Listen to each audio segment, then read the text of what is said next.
Château de Chambord, the jewel of the French Renaissance. Situated 110 miles south of Paris, lost in the middle of a forest, is one of the most impressive chateaux in the Loire Valley. Its outline is enthralling. Its extravagance is overwhelming. With a 156-metre facade, this chateau has more than 400 rooms, 77 staircases, and 282 chimneys. Chambord isn't a chateau, it's a masterpiece. Surrounded by a 5,500-hectare park, the equivalent of a small city, this chateau's design is still a thing of wonder 5 centuries later. How were they able to achieve something so perfect in the 16th century? We're going to talk you through this incredible project which required monumental resources in the 16th century. 1,800 workmen worked on this project over the years. It was an exceptional project. What technical feats did these builders accomplish at the time in order to put together these revolutionary structures? This piece cannot be dismantled without the whole thing breaking. That's what's exceptional about it. We are dealing with something completely unique.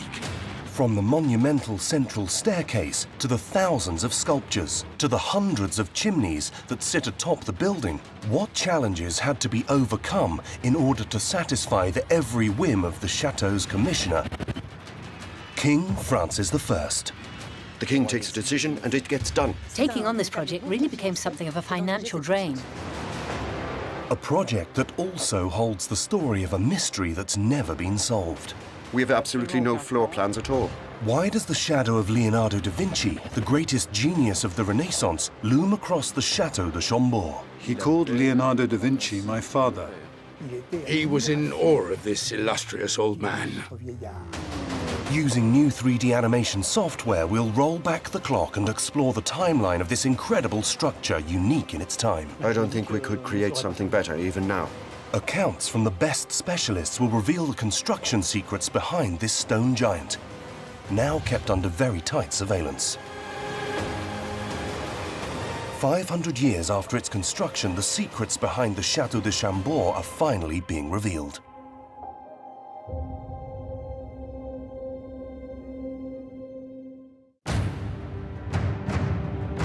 The Château de Chambord looks like no other royal building in the world. That's what has made it such a popular attraction. Each year, almost 1 million visitors come to roam through the corridors of this distinctive chateau. As you walk in, you feel like you're getting lost in a maze. On each floor, you have to go to the windows and look outside and think, okay, I'm on this side now. Otherwise, you'll lose your bearings. It's a chateau that's very hard to fully conjure up in your mind. It houses 440 rooms, some of which have 6-meter-high ceilings. It has 77 staircases, more than the Palace of Versailles, and its corridors are as long as an airliner. This chateau is a giant architectural treasure hunt. The sheer size and organization of Chambord pose a challenge. Chambord is a cryptic message. With its non-standard dimensions, it was able to conceal some of the Louvre's greatest works of art during the Second World War, including the famous Mona Lisa. It was like Ali Baba's caves with boxes wherever you looked. 3,000 to 4,000 crates were stored in Chambord. At one point, Chambord had 4,000 cubed meters of works of art, statues, and crates. However, this chateau, featured on the UNESCO World Heritage List, very nearly never came into existence. While it was being built, nobody believed such a project was possible. No one, except one man.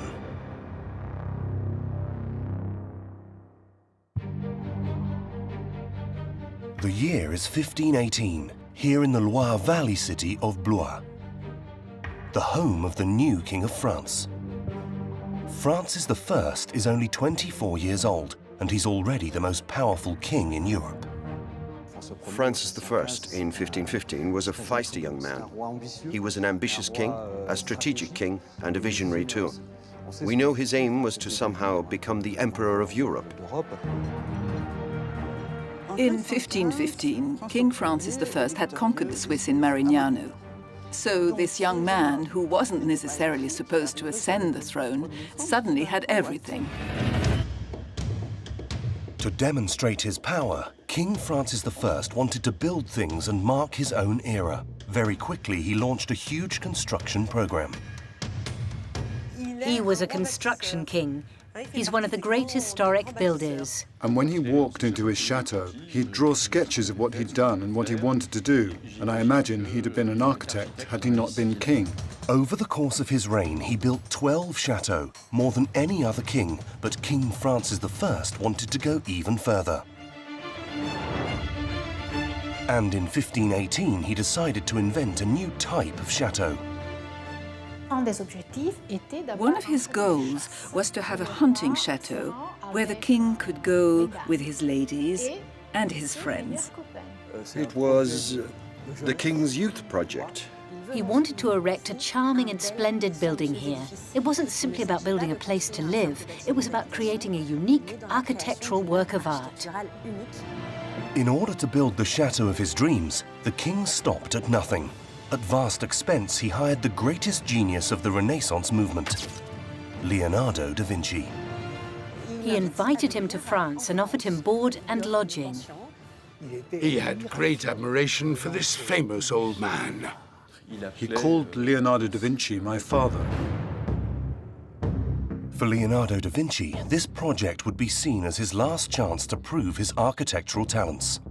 At the time, he was 66 years old, and all his attempts had, thus far, resulted in failure. There were no architectural pieces by Leonardo. Leonardo had always, throughout his life, proposed extraordinary projects that were probably impossible to achieve because they were too ambitious for what was actually technically possible at the time. Coming to France was a way for Leonardo da Vinci to make his dream come true, to finally behold a real construction project, a building that would no longer be on paper or parchment, but actually exist in reality. Everything was in place to create an exceptional chateau. And so began the pre-project meetings. King Francis I asked his team to think about the chateau's architecture. It was out of the question to use an existing building as inspiration. He wanted this royal building to take on a revolutionary form.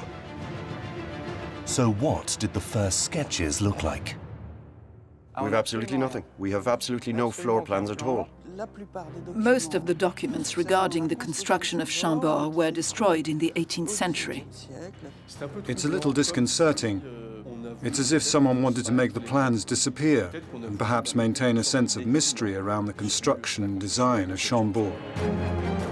It wouldn't be until 5 centuries later that the mystery of the missing plan unraveled. A confusing yet ambitious floor plan of an extraordinary construction project.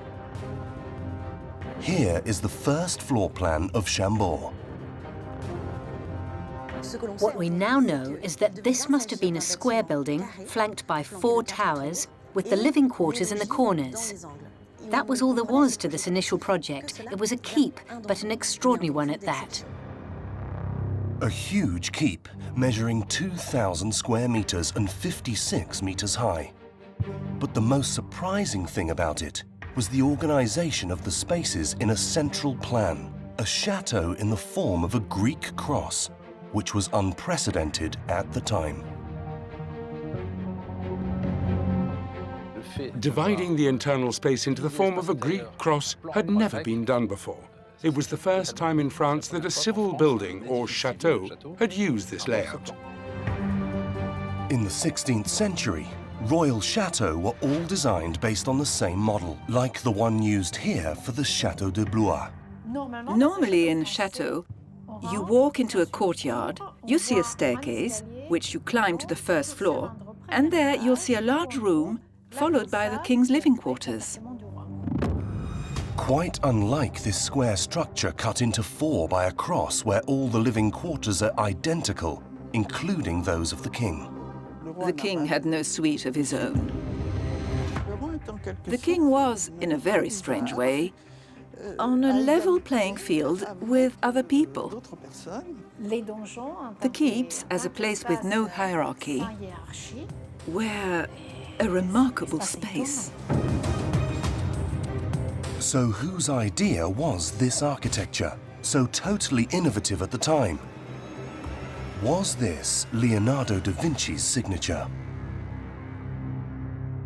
Leonardo da Vinci was obsessed with centralized and supersymmetrical layouts, and he used them very often. It's probably what he'd consider to be the perfect shape for a building. The leading theory today is that King Francis I incorporated the great master's recommendations.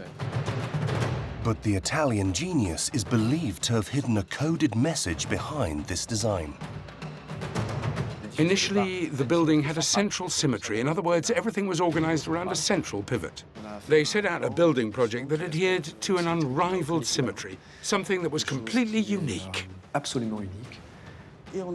And they had what's known as a windmill layout. The same piece can be turned a quarter turn 4 times. And so the whole chateau is taken like that in a great movement of rotation and ascension. So there's really something there that reflects the spirit of the engineering behind it. This idea of rotation is an architectural hallmark of Leonardo da Vinci's. Leonardo had always been fascinated by swirls, anything that turns, anything that spins. And he'd find examples in nature, like whirlpools and whirlwinds. What motivated and fascinated Leonardo da Vinci was perpetual motion. There are indeed sketches that reflect this movement in the Codex Atlanticus. Since he was, if you like, a master of all the sciences, to some extent he combined them all when it came to his architecture. This extraordinary plan was approved by the king, who was seduced by the Italian master's innovative ideas. But one, and by no means the least, technical challenge remained. Leonardo da Vinci may have designed it, but they would still need to bring it to life. How could you get the workmen to actually make this? This became an even greater challenge since Leonardo da Vinci died on the 2nd of May 1519 at the age of 67. 4 months before construction began. His death did not stop the project going forward because King Francis had already decided that this chateau would be built come what may. He put Leonardo da Vinci's architectural plan into motion.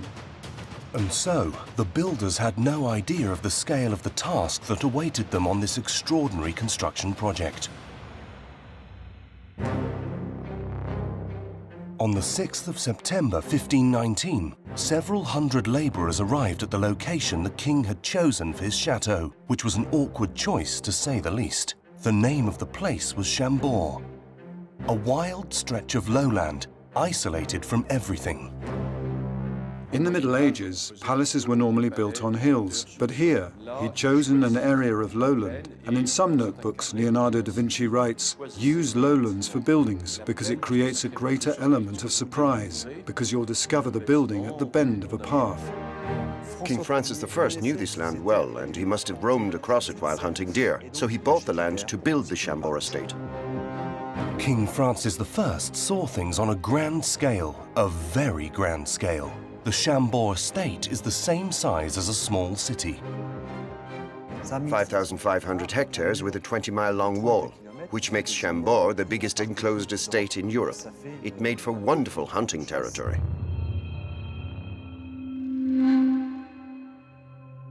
But this location posed the builders problems, because it's a very marshy area. And some of the wetlands are still visible today. Personally, I wouldn't build a house on that kind of terrain. No, that would be technically impossible nowadays. Even at the planning stage, they'd say, whoa, no, don't go there. Evidence of this susceptibility to flooding arrived in 2016, following record rainfall, leaving Chambord surrounded by water. The idea of building in the middle of a marsh and even extending into the marsh itself was a way of demonstrating that it was possible to surmount the landscape and overcome natural elements. Chambord dipping its toes in the water was actually King Francis I's initial dream. It's 2.5 miles from the Loire River, and Francis I's intention, which we know because of archives of orders he made and invoices for his orders, was to divert the Loire River, which wasn't far away, and turn Chambord into an island. An abandoned project that came to life 500 years later, thanks to flooding.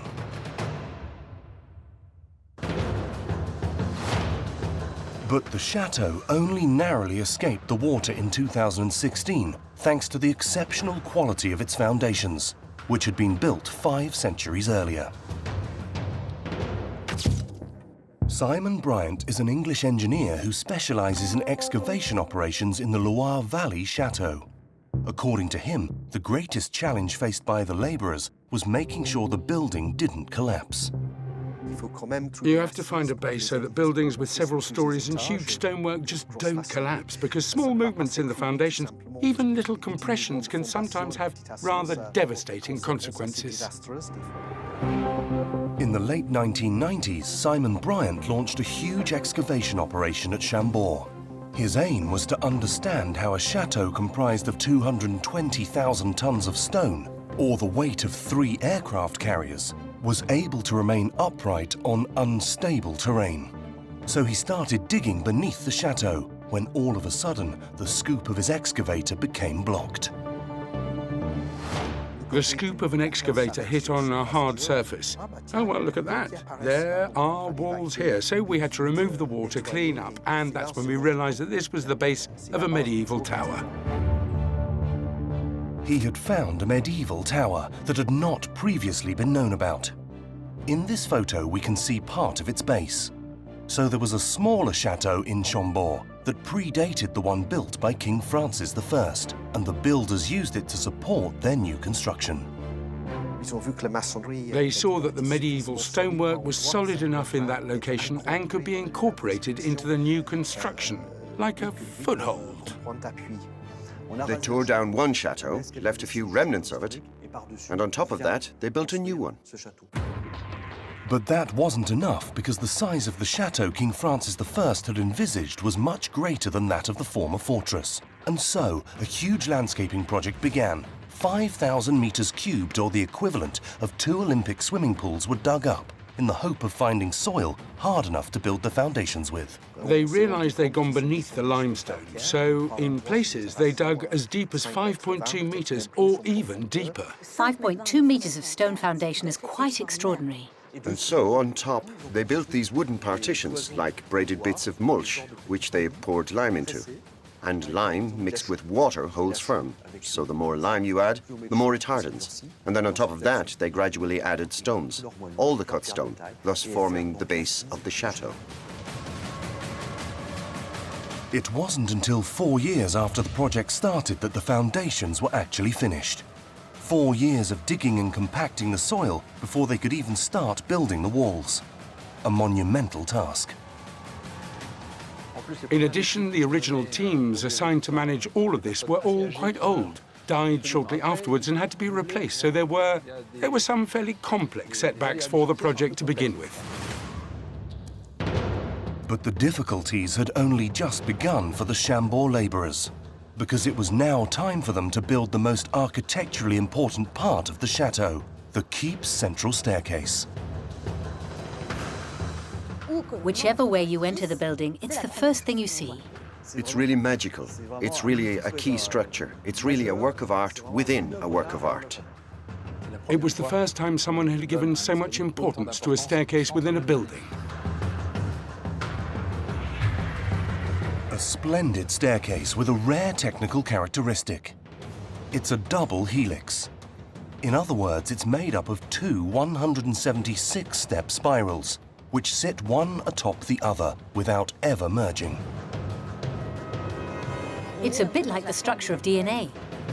For this construction project, sculptors and stonemasons would be working on a double helix staircase of inordinate proportions. It's almost 9 meters in diameter and over 20 meters high. It was the first time someone had made this kind of thing. As incredible as it may seem, the tools the builders used for the staircase were as basic as hammers, calipers, and ropes. So how were they able to produce this architectural feat that still remains unparalleled to this day?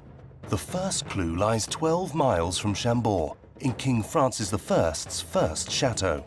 One of the main models for making this was a basic staircase, the staircase in the Château de Blois. This giant single ascent staircase is very aesthetically similar to that of Chambord, with its exposed banisters. This is evidence of the inestimable expertise of the region's craftspeople, whom King Francis I was relying on for the construction of his masterpiece. And it was certainly no coincidence that the master stonemason from Blois was then sent to Chambord, because it required a great technical mastery, particularly the way they grouted the stones and joined it all together, which was no mean feat. It was a lengthy endeavor. Each stone had to be cut according to the drawings and the sketches. In reality, all the blocks were positioned perfectly and adjusted without joints. It was completely transparent. And so this means the workmanship is just phenomenal. In order to truly appreciate the remarkable quality of this creation, the Chambord staircase was scanned by a group of researchers in 2011. The staircase is, by its very nature, extremely three-dimensional, so a conceptual plan cannot do this staircase justice. The only way to represent it in a relevant way that can be significant enough for use in the future is to see it in 3D. Over 200 scans were required to reproduce the Chambord staircase in 3D. And the result was astounding. So you get a sense of the whole space and you can see through the material. The digitalization then makes it possible to create a unique model of the staircase. It's the first and only model of its kind. To my knowledge, it's the first time there's been a 3D print of this level of quality from a laser scan of a staircase this big. This model is proof of this staircase's perfection. The demonstration is really all about the movement and realizing that you can unscrew it. If it wasn't perfect, you wouldn't be able to unscrew it. So this movement isn't possible unless the geometry is perfect. I don't think we could create something better, even now. It's as simple as that. Even with our modern technology, I don't think we'd be capable of doing any better. But one question remains regarding this architectural feat. Who was the designer? Leonardo worked a lot on simple staircases, double staircases, triple staircases. He was the multi-staircase specialist. This theme kept rolling through his head and among the group who designed this extraordinary chateau. It absolutely had to have been Leonardo whose idea it was to give it several twists and also to place it in the middle of a building with a central plan. 5 years after the work began, King Francis I's dream started to take shape. But a terrible event threatened the whole project. In 1524, King Francis I went to wage war in Italy and was captured during the Battle of Pavia. It was the equivalent of a world war at the time. King Francis I was imprisoned in Spain, thus placing the continuation of the work on Chambord in danger. So there was no money for Chambord and construction stopped. For 2 years, the project was placed on hold. In October 1526, the king was finally liberated in exchange for his 2 sons. He decided to resume construction of the chateau. But there was one small problem. He wanted to review the initial design and demanded modifications, which would ultimately have serious consequences. When King Francis I returned to France in 1526, Chambord started changing shape. In October 1526, they decided to expand Chambord and to add to the existing keep. which had been built up to the first floor, and to add a whole system of walls with two wings, the royal wing on one side and the chapel wing on the other. It would involve building an extra several thousand square meters, a colossal task for the laborers. I believe his state of mind had changed, and Chambord now needed to be updated to reflect the life of a king, who may have been young, but was becoming increasingly king-like. There was no way the king could be housed in the same keep as his court. He wanted his royal accommodation sheltered from view. What he really wanted was to distinguish himself from the masses of courtiers who visited Chambord and no longer live in the keep. Moving into a wing would reaffirm his distinction with bigger living quarters that were different from the others. I love this royal abode because on the first floor you have King Francis I's bedroom, his living quarters, and his chapel. And then you go up a small hidden staircase to find the bedroom of the king's mistress. I love it because it's spiritual pleasure and then carnal pleasure. How wonderful. This royal wing proved to be a real brain teaser for the builders, because they had to completely rethink the architecture of the keep.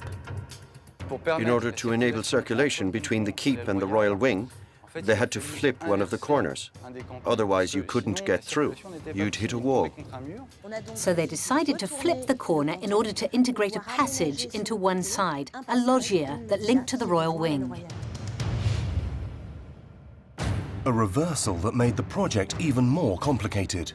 Not only was he breaking from the original plan for the keep, which had perfect geometry, but he was also forcing them to modify some of the stonework that had already been built. This is the case for the chateau's latrines, the septic tanks of that time. They were formed of a double cesspit, a big one and a small one, connected by a pipe from the higher floors.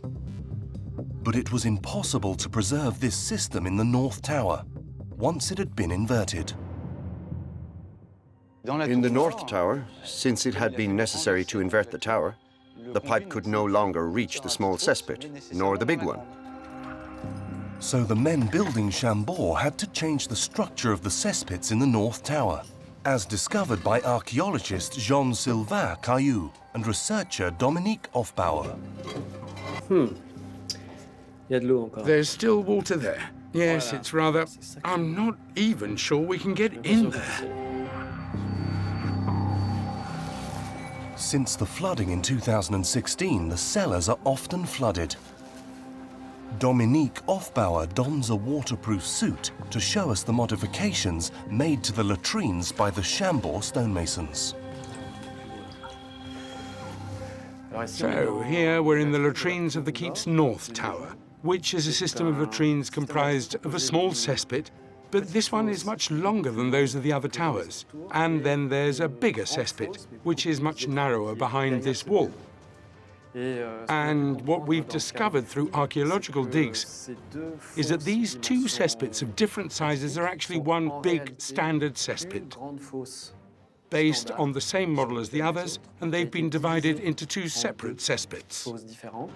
And our geophysical surveys have enabled us to establish that the small cesspit was, in fact, built using the plan that respected the building's central symmetry. But through lack of usage, it was backfilled and subsumed into the foundations. This discovery has therefore irrefutably proved that this famous North Tower was indeed inverted in order to form a link with the royal wing. And that's not the only modification the king demanded of his teams when the building work resumed. He added an external staircase, which totally obstructed some of the existing windows. The gallery was built, the fifth window was ready, and perhaps the joiners were kept waiting and were about to fit them when, unexpectedly, the king decided to have a stone staircase built behind it. So they completely walled up this window instead. The king takes a decision and it gets done. It's like a permanent adjustment. It's a balancing act, with the builders adapting to the monarch's every whim in some ways. As the years went by, this architectural dream turned into a nightmare. Delays were multiplying, costs were going through the roof. If we look at the years 1531, 1533 and 1534, the most active years, expenses were as high as 60,000 tour pounds. That's more than all the chateau and ongoing building projects in and around the capital at that time. To put it into perspective, a cathedral project back then would have cost around 5,000 or 6,000 tour pounds per year. This one was 60,000 tour pounds per quarter. The equivalent of hundreds of millions of euros. Staggering amounts. Taking on this project really became something of a financial drain. And the costs grew heavier due to the horrendous conditions. Working on this royal building project was hellish for the builders. The surrounding swamp area brought with it its fair share of troubles, such as marsh fevers, which people caught from mosquitoes. In other words, malaria killed a large number of workers. Others, it is said, were suffering from extreme fatigue. And we know that King Francis I was happy to reward his workers with additional bonuses so they'd be more inclined to work tirelessly on the project, often in danger of risking their life. The greatest difficulty for the workers on this project was transporting raw materials. Chambord was in the middle of nowhere. Incoming materials had to pass through an obstacle course. The slate came from Angers. Lead came from England, and wooden blocks of stone came from Tours. To travel distances of hundreds of miles, the workers had but one solution. It was very difficult because, at the time, heavy goods were normally transported by river. There were flat-bottomed barges that travelled along the river and were generally pulled by horses. These barges could carry cargo weighing several tons, but were very sensitive to bad weather. It was slow. They had to follow the path of the Loire. Fortunately, winds came from the west, which helped push the sails of these boats. But when the wind stopped, they couldn't move forward, and transportation became complicated. It's important to remember that the weather conditions were a lot more dramatic than they are today. There are diaries telling us that the rivers froze over for a month or two, thus rendering transportation by water impossible. The journey was far from over because the boats were not able to dock directly up to Chambord. Their port of entry was located 2.5 miles from the building site, on the banks of the Loire River. The journey was completed by horse and carriage, and cargo breakages cost them time. At the time, the roads were not paved, and the carts would cross dirt paths with smaller loads. So it took hundreds and hundreds of carts to transport these stones to the project. The Chambord project was an unprecedented logical challenge. It wasn't just a small project with a few dozen workers. It was now a huge building site. 1,800 men worked on the project. It was the first time this many builders had worked on a single project. The king's in a hurry. The king's in a hurry. He wants the beautiful Château de Chambord to be built as quickly as possible. There was a huge amount of pressure on the workers. There's no doubt that labor laws were violated. King Francis I imposed a fine on the boatsmen of the Loire for failing to deliver the 20,000 stone blocks he'd ordered, for not delivering them on time. And the reason the king was so intransigent with this boatsman was that the delivery involved the most important raw material required for the construction of Chambord, tuffeau stone. It's a very aesthetically pleasing stone because it's almost pure white. Over the course of the project, more than 220,000 tons were extracted from a 75-mile underground quarry in Touraine. It's a stone with an incredible advantage. It's very easy to sculpt. It's a stone that actually contains as much emptiness as it does matter. Half of its volume is air. I don't even need a hammer for this stone because it's really very tender, so you can carve it straight away, like a sculpture. In other words, you can actually use a tool to remove it without really hitting it hard. Because it's very delicate, it can be used for lots of things, especially intricate decorations. a characteristic the king particularly liked. This tuffo stone made it possible to reproduce what he'd seen in Italy. These sculptures were possible. All the finesse of the Renaissance sculptures were possible thanks to this stone, which is very soft.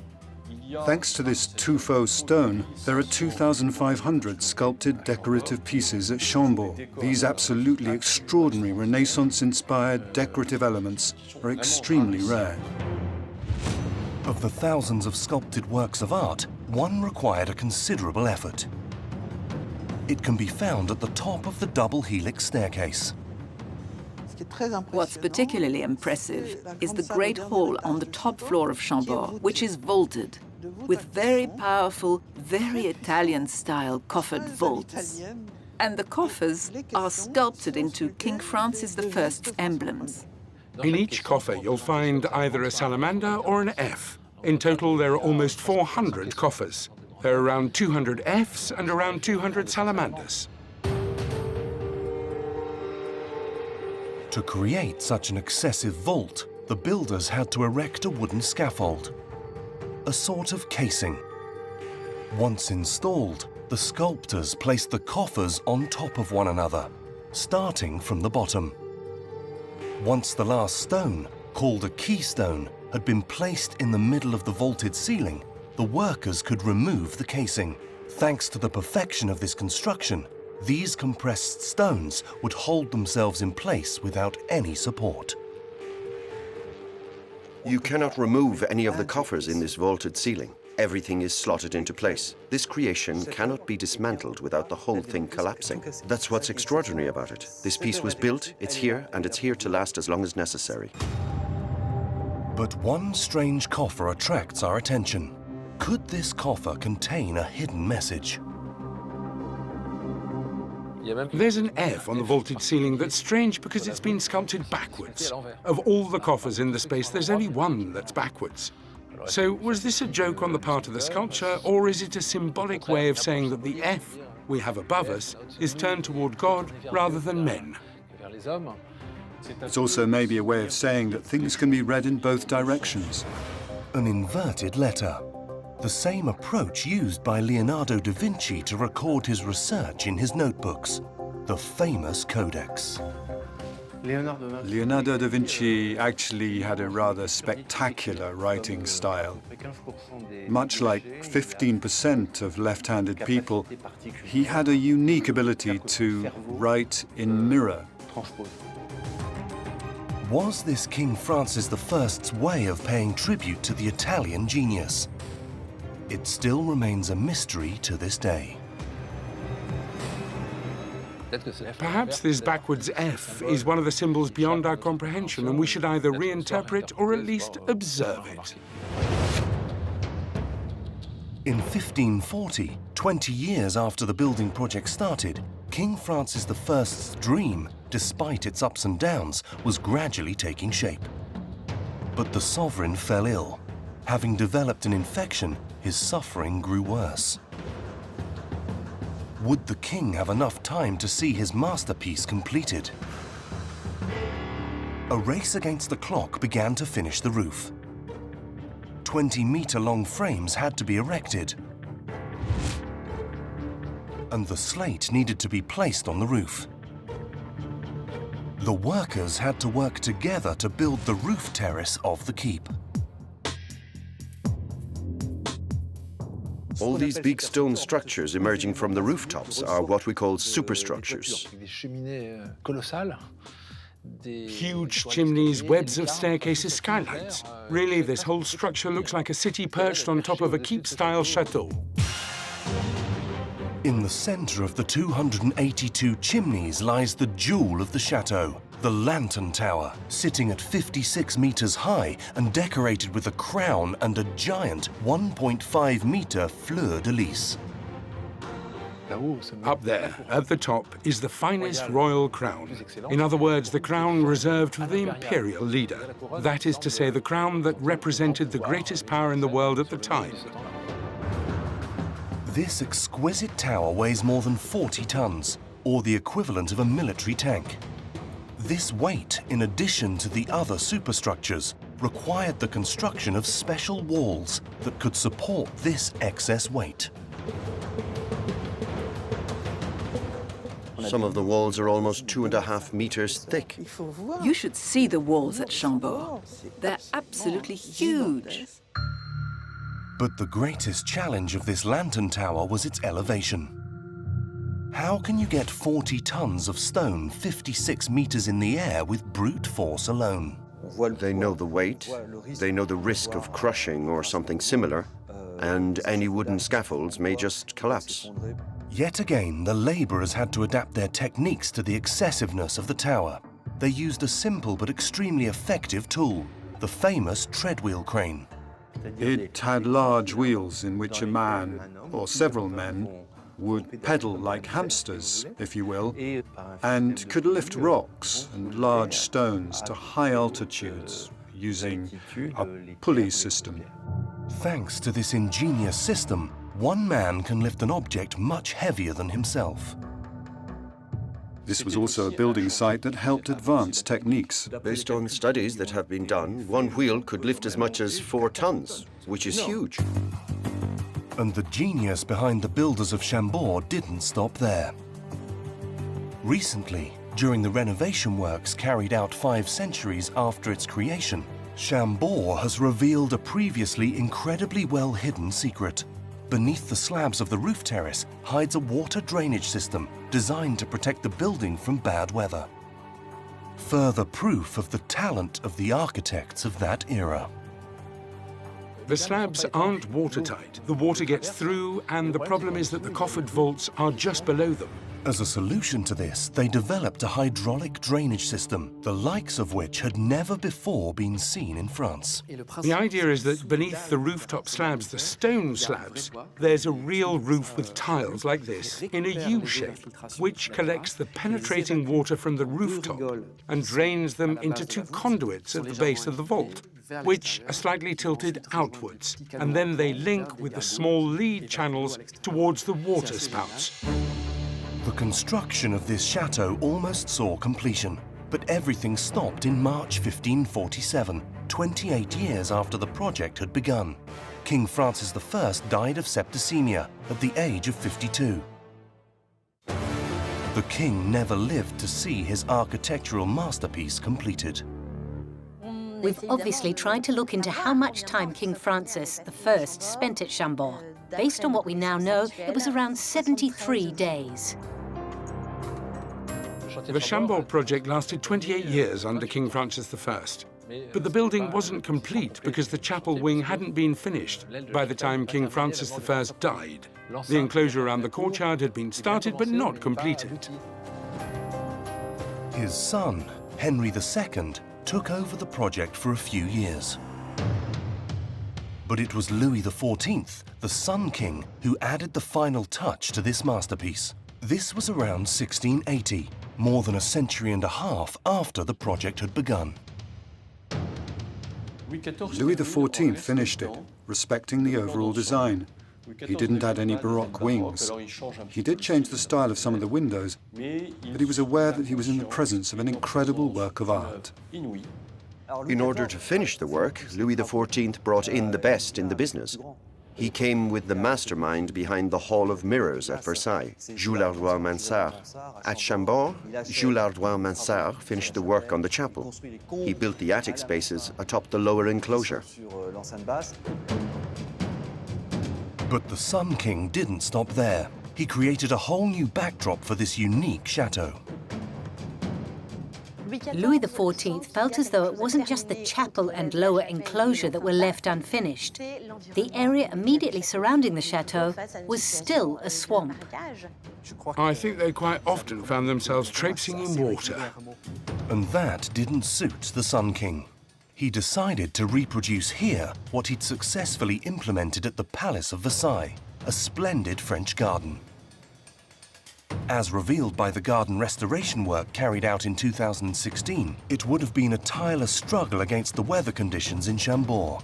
They needed to divert the colossal, the waterway that meanders around the chateau. This garden was a monumental construction project. They made the decision to channel the colossal and divert it well away. In order to do so, they created artificial moats and an artificial 6-hectare raised platform. Then they needed 15,000 little border plants and over 800 trees. So this garden was just further extravagance. By creating this splendid garden, now restored, Louis XIV was honouring the spirit of his famous predecessor, turning Chambord into a chateau for social occasions.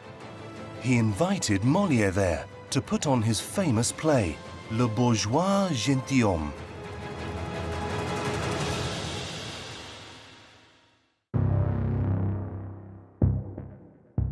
But nowadays, 500 years later, Chambord is a giant mass of stone with clay feet. The famous Tuffeau stone is being eaten away at by a mysterious disease.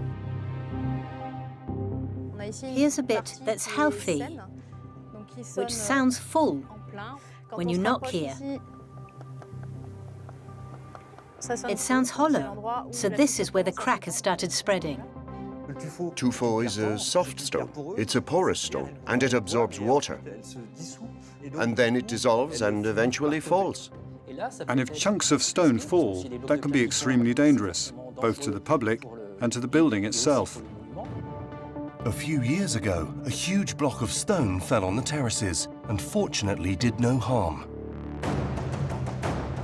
But this does show how urgently Chambord's stone disease must be diagnosed. Since 2011, the chateau has been granted an in-depth medical examination, carried out by a team of scientific experts. Myself, at Chambord, I'm like a stone doctor. In other words, at Chambord, I take samples, like a blood sample you'd give at a hospital. I then analyze the sample and identify the disease. Is it healthy? Are there pollutants involved? Is there something wrong with it? If there's something wrong with it, where's the problem? Using X-ray analysis of the samples and temperature sensors, more than 14,000 stones at the chateau are being referenced and monitored on a permanent basis. Chambord is the only chateau in France with its own health record. This health record lets us know whether the stone degradation is speeding up in certain places, or whether we can actually wait a few years while we work on an area that requires more urgent attention. Faced with this danger and this disease eating away at the stone, action had to be taken. For several years now, teams have been busy renovating this Chambord treasure. And it's a sizable challenge.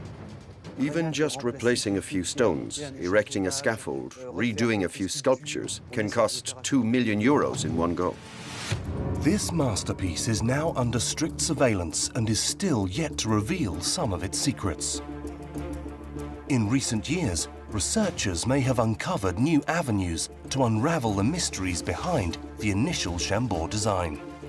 An initial design that might not look the way we'd expect it to.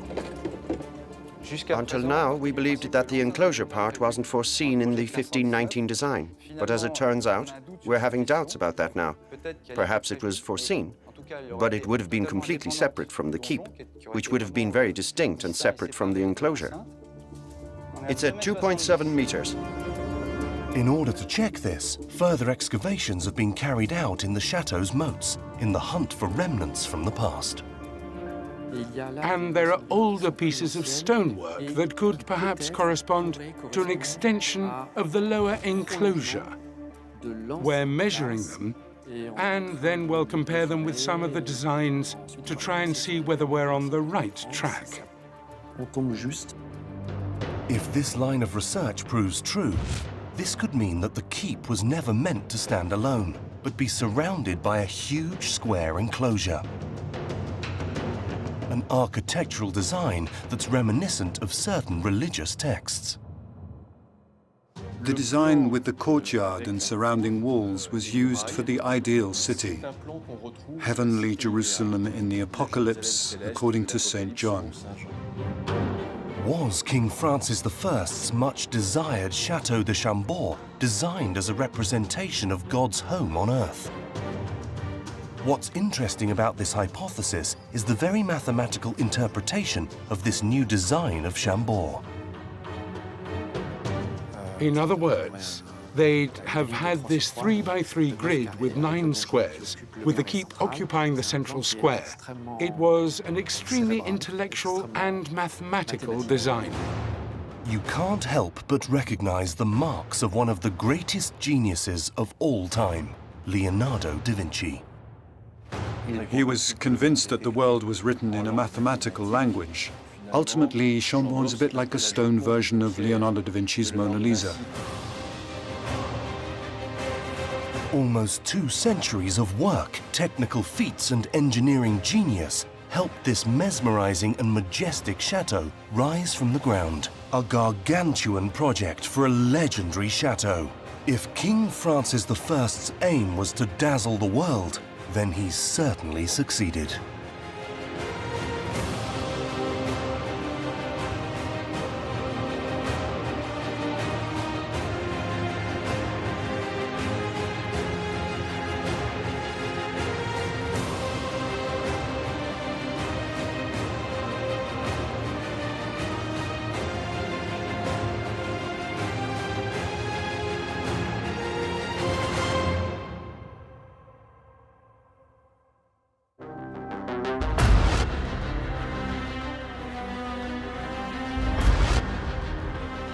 The Château de Chantilly is the ultimate symbol of French architectural prowess. Located 50 kilometers north of Paris, this 1,000-year-old crowning edifice is one of the country's most beautiful buildings. Chantilly is exceptional, an extraordinary example of French heritage. It's the most beautiful representation of centuries of French architecture and landscaping. The monumental castle covers over 10,000 square meters, as much as the Élysée Palace, with an immense garden to boot. The surface area of Chantilly's lawn is equivalent to 6 soccer fields. The axis is 12 kilometers long. That's still the longest in all of France. Its great stables are the biggest in Europe. They're as long as the facade of the Les Invalides. Chantilly's excess even made it a rival of the world's greatest castle. It's a mini Versailles. We'll revisit the construction process behind this epic monument, where every step along the way was a battle. It required a huge effort from the teams that worked here. To this day, it's strongly discouraged or even forbidden to build in these areas. At Chantilly, you can't build normally. You have to innovate. From its pile foundations, to the symmetry of its French gardens, to the construction of its massive dome. How did the builders accomplish the impossible? What technical feats were achieved in the 17th century by André Le Nôtre, France's most famous landscaper, in order for Chantilly to surpass Versailles? At Chantilly, the fountains were always running. I don't think you understand how it made Louis XIV feel. With brand new 3D animations and interviews by the greatest experts, we'll go back through 10 centuries of construction. From a medieval fort to the princely residence it is today, this is a story of one of France's most stunning architectural projects and a historical miracle, the Château de Chantilly.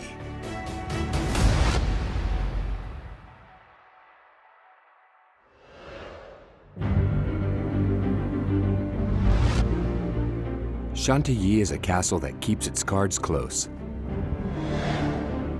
It's primarily known today for its epic horse races and the 815 ancient paintings that make up the second largest such collection outside the Louvre. Every year, around 500,000 visitors come to stroll the estate of over 7,000 hectares, an area equivalent to inner Paris. And yet, many are unaware that Chantilly wasn't always this orderly and refined. Quite the opposite. Chantilly's history is one of constant demolitions and reconstructions. Chantilly is 5 castles in one.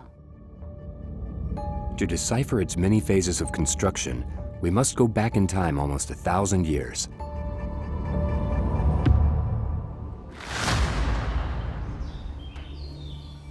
Back to the 11th century, the heart of the Middle Ages. At the time, the Kingdom of France was still ununited.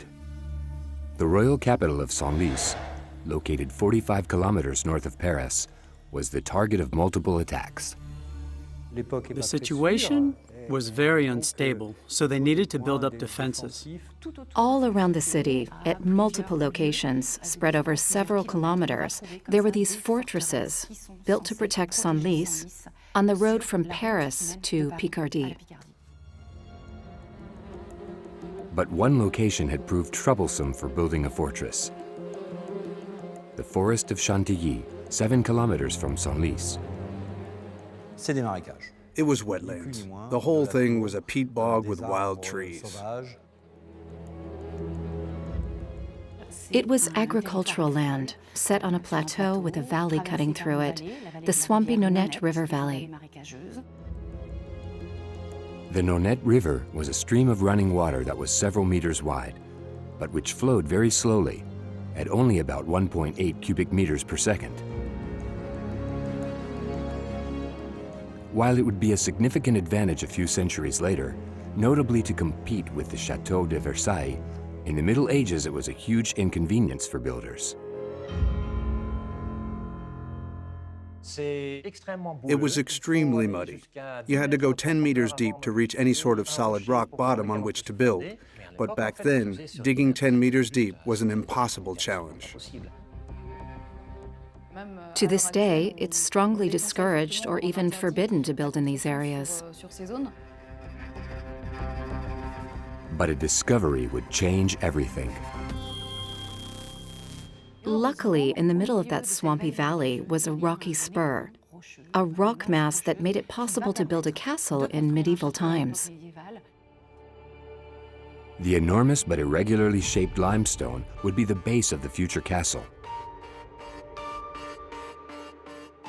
But there were other challenges to overcome before construction could begin. The builders first needed to level the ground. They wanted to flatten the rock to make a smooth, solid foundation upon which they planned to build the curtain walls of the structure. Armed with only a pick, construction workers dug around and on the rock to carve out a smooth base. They were digging on extremely hard rock, trying to encircle the castle with a moat that would naturally fill with water. It was a highly complex operation, obviously, and very tedious work. The notch allowed them to retrieve over 7,000 cubic meters of stone, enough to fill over 200 shipping containers. A colossal and useful reserve for all the stonework to come. Since nothing was ever wasted in the Middle Ages, when they dug out the rock, they saved the stone to be used later for stonework. And they would need a lot of stone in Chantilly, because at that time, builders doubled the thickness of the walls.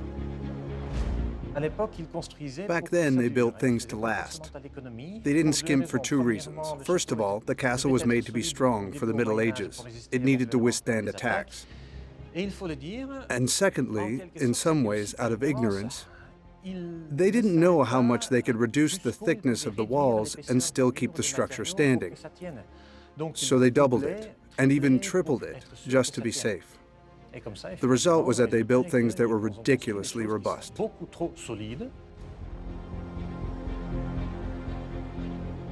Here, the bedrock walls were no less than 3 meters thick.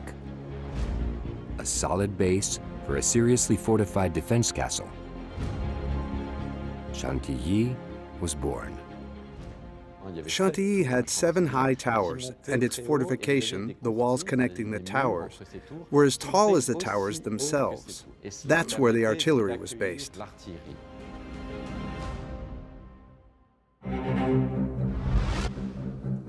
As testament to the extraordinary skills of those construction workers, this medieval bedrock still serves as the castle's foundation.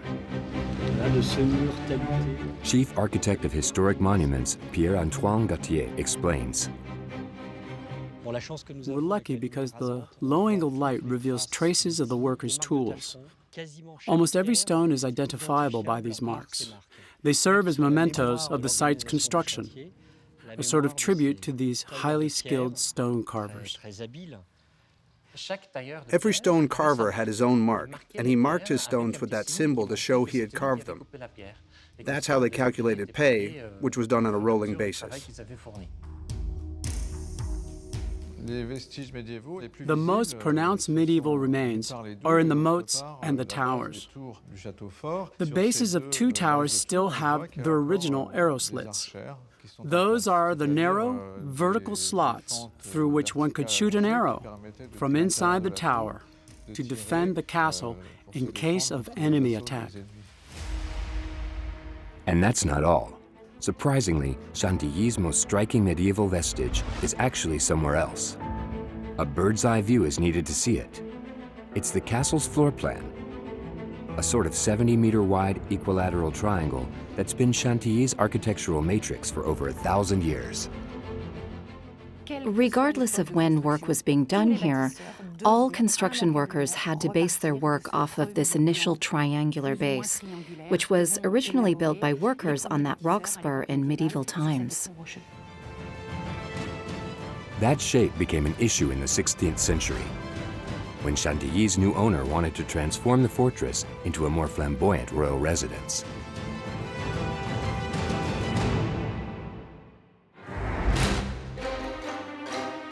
"150 years after the Middle Ages, in 1560, a new wave of construction was set to begin in Chantilly, by order of the property's new owner, known as Anne de Montmorency.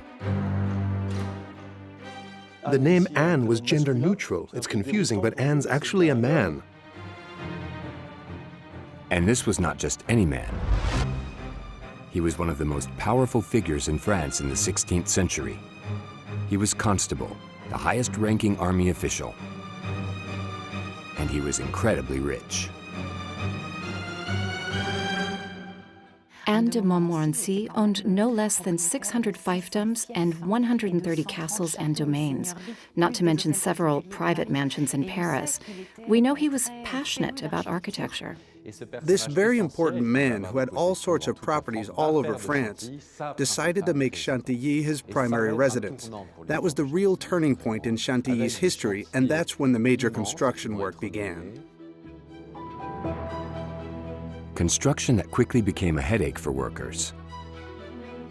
Because after adding windows to the medieval castle, the owner decided he wanted to enlarge it so he could invite France and Europe's greatest kings. You have to remember that the French royal court comprised thousands of people who all traveled together. He thought the castle was too small and wanted to enlarge it, but the 7 towers and the triangular base were a problem. This created a need for more space in Chantilly. That wasn't the only problem with this medieval fortress. The constable also wanted his castle to respect the architectural aesthetics of the Renaissance. At that time, new buildings featured perfectly symmetrical construction, like here in Chambord, the complete opposite of Chantilly. The Renaissance observers looked at this structure and saw something they thought of as uncivilized. There were no right angles. It was completely bizarre. It was difficult to do anything symmetrical on this rock. To satisfy their patrons' demands, the workers carried out an amazing accomplishment. They decided to build an extension over the water, a smaller castle in front of the main fortress, which would be a majestic welcoming hall for guests. To undertake the incredible challenge of building on water, they based their plan on the world's largest floating city. They built this smaller castle the same way Venice was built. They planted wooden piles in the mud beneath the water. They used these heavy weights like pile drivers to push the piles deeper and deeper into the earth. As long as the piles kept sinking, they kept pushing. The method required several technical precautions to keep the entire structure from collapsing. The piles must be completely submerged at all times. That's the golden rule, because if any part sticks out of the water, that's where they're at risk of rotting. So they have to stay completely submerged. And on top of the leader piles, they built grids of beams upon which they laid the stonework foundation for the rest of the structure.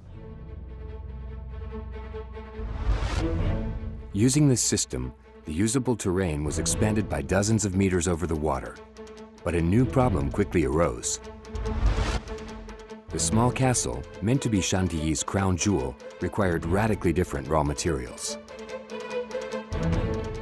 The goal here was for it to be beautiful and elegant from the outside, unlike a medieval castle. Using the original medieval stone was out of the question. They needed to find new stone. But where? We're in Saint-Maximin, in the department of Oise, 6 meters below ground.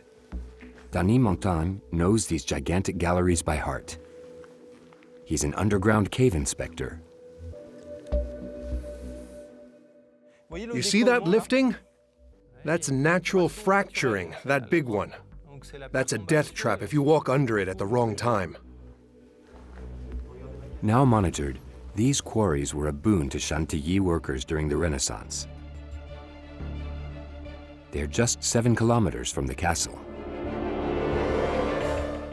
There have been excavations here for about 2,000 years. We're lucky. It's one of the largest quarries in France, with high-quality stone that was used on multiple sites for centuries. It was used for construction in Paris, Versailles, and all the great castles. These quarries were so popular because they contain a stone of exceptional quality. It's a homogeneous stone of good mechanical quality. It's beautiful and reputed. It's easy to carve and it's kind to one's tools. It's basically a perfect stone. It's a light-colored stone that looks beautiful in the Picardy sunshine. It's also a stone that lends itself well to high-quality sculptures. But before the stone could be sculpted, it needed extracting. During the Renaissance, workers at Chantilly only had one tool at their disposal: a rudimentary pickaxe.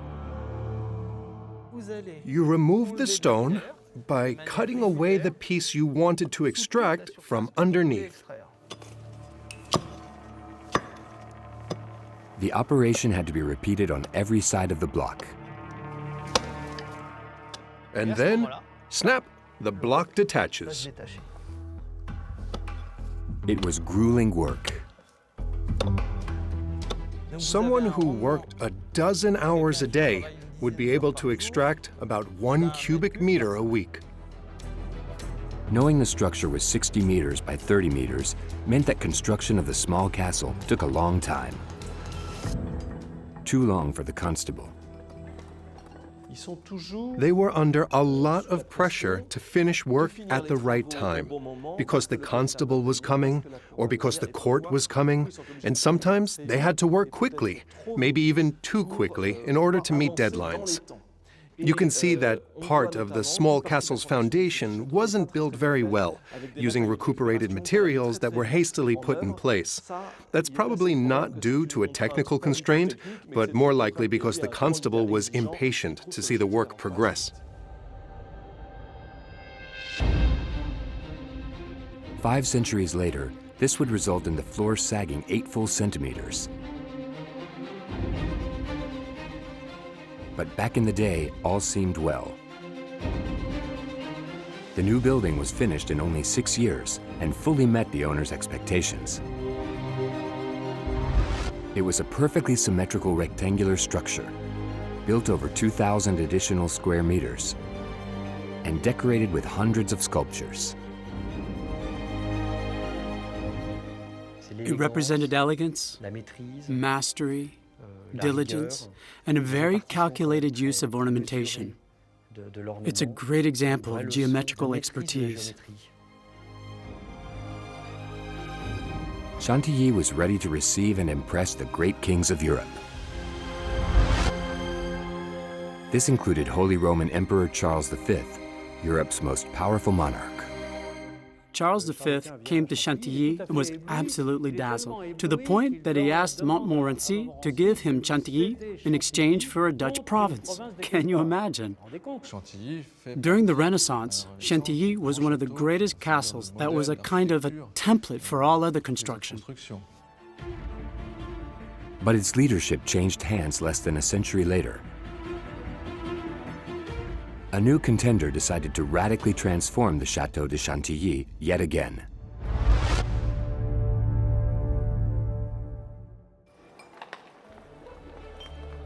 It was in the 1660s, under the reign of Louis XIV. A new building was capturing everyone's attention: the Château de Versailles. It was an unusual construction site that required considerable sums of money. Versailles has 1,400 fountains. It's crazy. The idea was nothing could ever rival Versailles. Everyone knew that. Everyone except the latest owner of the Château de Chantilly. He was the Grand Condé, cousin to the king and his greatest rival. He spent most of his fortune fighting the king because he wanted to be king himself. That didn't work out, so he was punished and locked up in his castle. So what did he do? He started a new kind of battle.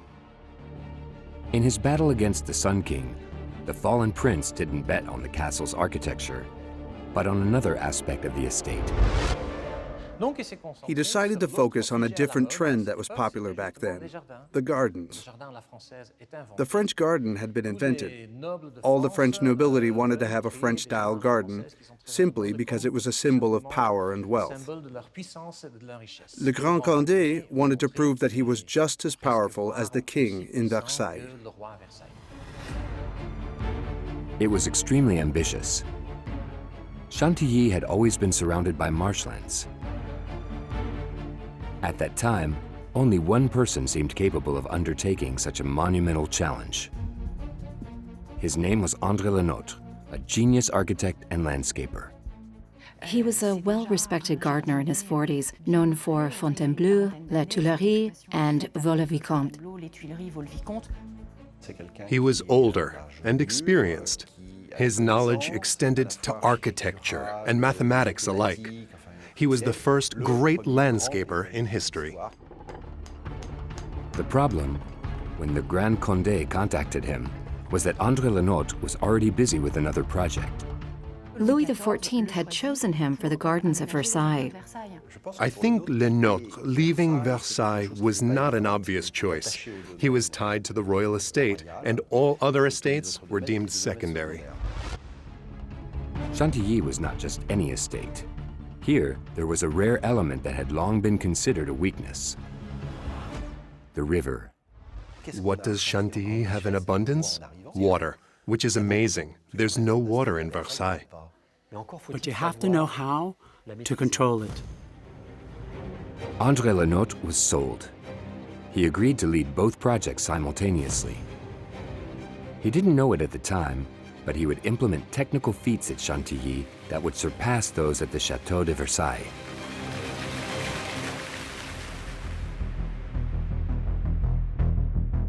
Work began in 1662.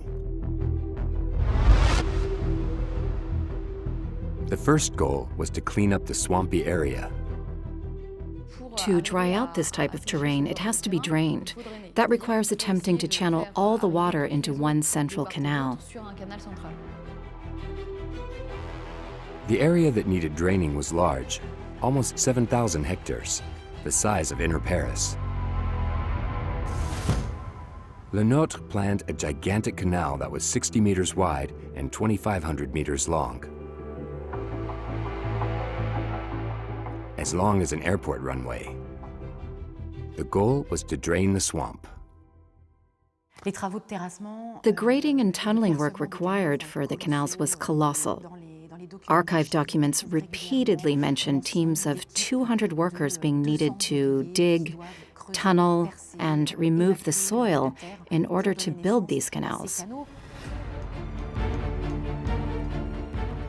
150,000 cubic meters of soil was dispersed, enough to fill 5,700 semi-trailers. The big canal was a huge undertaking for the teams that worked there. The workers ran into another problem. As they dug, Chantilly's shallow groundwater levels began to rise. This made drainage impossible. André Lenotre needed to make the bottom of his canal waterproof. He had a refined understanding of hydraulics, so he covered the bottom of his canal in clay so as to isolate the bottom and keep the groundwater levels from rising and filling the canal. Once they managed to isolate the bottom of the canal, they were able to drain the water from the banks. After 2 years of massive construction, draining began. The soil began to dry and the river was contained. Upon seeing the immense canal, the king's rival exulted. Versailles' canal is 1 kilometer. Chantilly's canal is 2.5 kilometers. But a lot remained to be done to compete with Versailles. The second phase of work began, which meant symmetrically dissecting the landscape. Roads were widened, and a gigantic axis was built from north to south. The axis is 12 kilometers long. That's still the longest in all of France.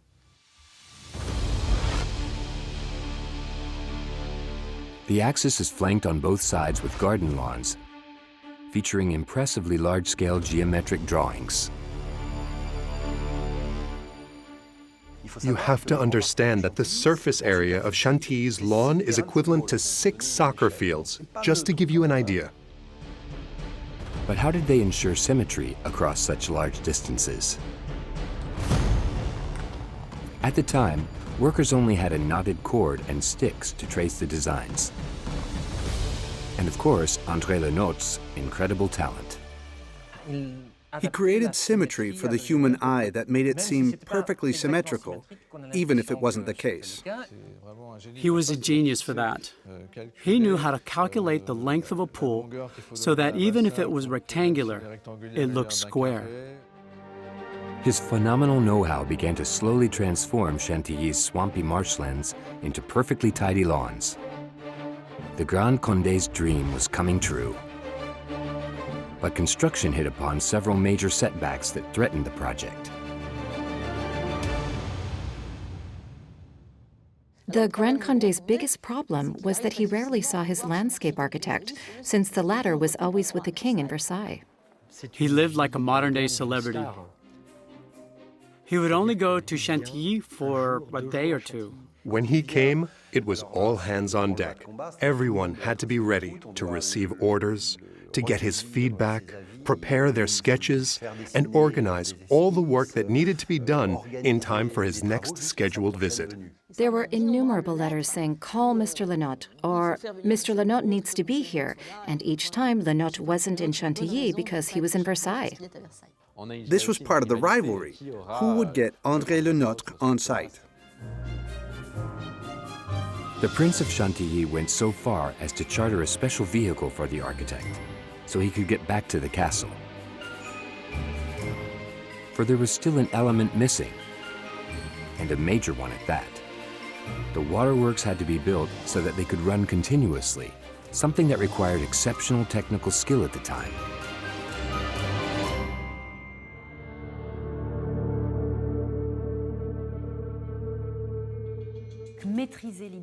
Mastering hydraulics, which was still sort of magical to people at that time, was considered the real proof of power.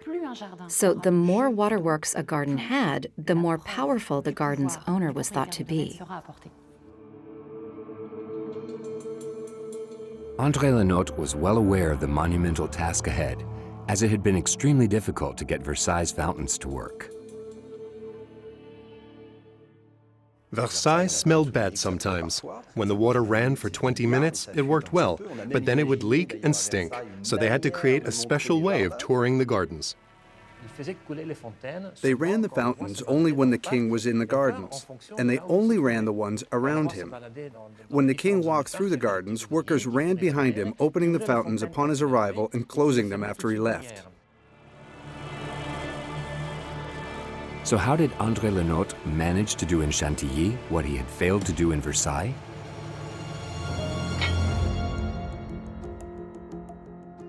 The mystery would only be revealed 300 years later. In 1994, a former engineer discovered an abandoned building near the Chantilly Gardens. I saw this building that seemed to be completely quiet. When I asked the locals what the building was for, they said it contained machine parts. But when I asked, what machine? They couldn't tell me anything about it. Yves Buck, with help from his friends, began researching this mysterious machine and finally found a drawing of it that dated from the 18th century. We had started fantasizing about it. We built plans and models, and there it was. After 18 months spent assembling the 250 parts, the enigma was finally resolved. It was a giant pump, unique in France, conceived by André Le Nôtre. In the 17th century, the only way to create waterworks was to use gravity. So André Le Nôtre designed this machine to carry the canal's water upwards. It was powered by the Nonette River's water. It triggered this wheel, which in turn triggered the water suction and pressure pumps via gears and spinning wheels. The water traveled via pipes beneath the pavilion's domed roof. Then it traveled through another series of pipes to a huge reservoir located on Chantilly's plateau, above the marshy valley below.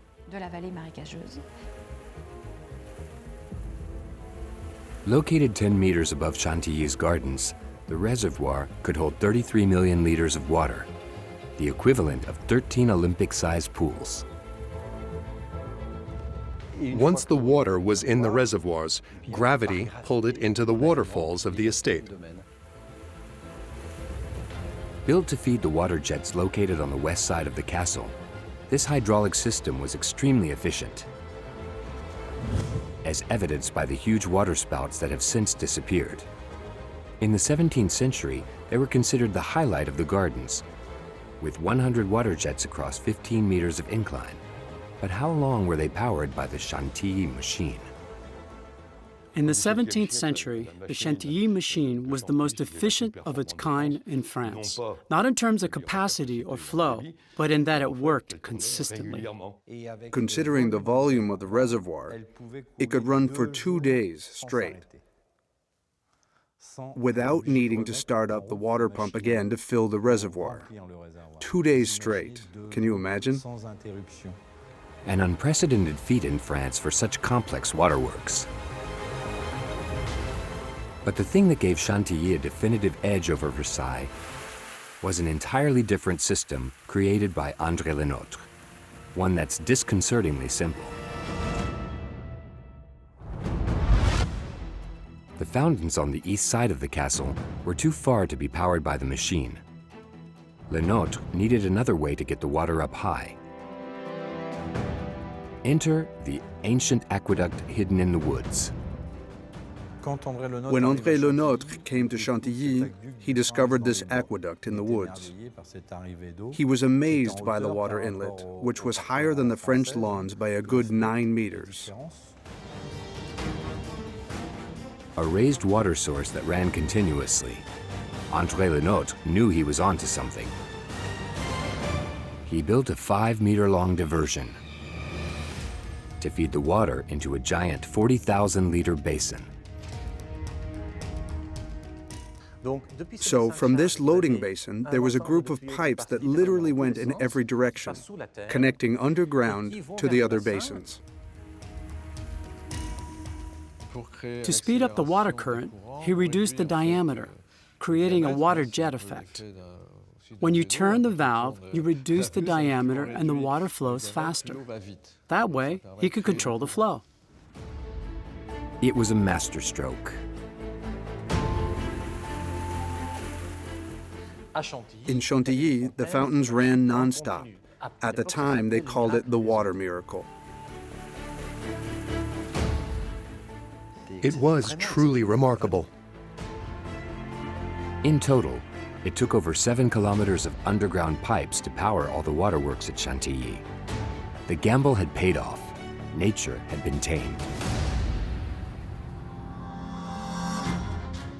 All that was left was to share this mastery with the world. On April 23, 1671, the prince invited his cousin, the Sun King, to Chantilly for a 3-day party. How would the famously grudging king react to what he would see at Chantilly? 2,000 people were there. It was one of the biggest events in Chantilly's history under the Grand Condé. At the time, the gardens were mostly finished. He welcomed his cousin and showed off the estate, while making sure to say that everything had been done in honor of the king. With charming guile, the Grand Condé convinced the king that Chantilly had been transformed for him. The king was delighted, and the Grand Condé rejoiced. I don't think you understand how it made Louis XIV feel when he was invited by the Grand Condé and saw the water run around the clock, whether in the middle of the night or in the early morning. It must have been truly astonishing. It was thanks to those waterworks successfully designed by André de Notte that Chantilly surpassed Versailles for good. Sure, deep down, the Grand Condé might have seen it as a kind of victory against the king. The years passed. Generations of successors came to Chantilly. But the rivalry with Versailles continued even after the Sun King's death. Work in Versailles came to a hard stop at that time, and all the workers suddenly found themselves with nothing to do. So the Grand Condé told them to come and work on his castle instead. The new workforce would radically change the face of Chantilly, beginning with the facade of the Grand Castle. All the upper parts were changed. Imagine there were these large towers that had lanterns and rooftops installed. They put in a lot of new windows that opened up the castle's walls. Interior changes also took place, notably inside the small castle, which had since become the primary residence of the princes of Chantilly.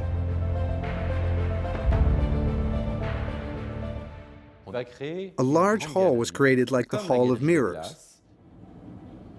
It had all the same features, meaning you had these Renaissance-style bay windows that were converted and enlarged.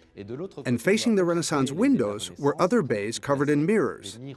The goal was for the window's light to be reflected in the mirrors, just like the Hall of Mirrors in Versailles. It was a mini Versailles. But the skill level of the Versailles workers was truly put to the test with the construction of a brand new building in Chantilly, one that would smash all records.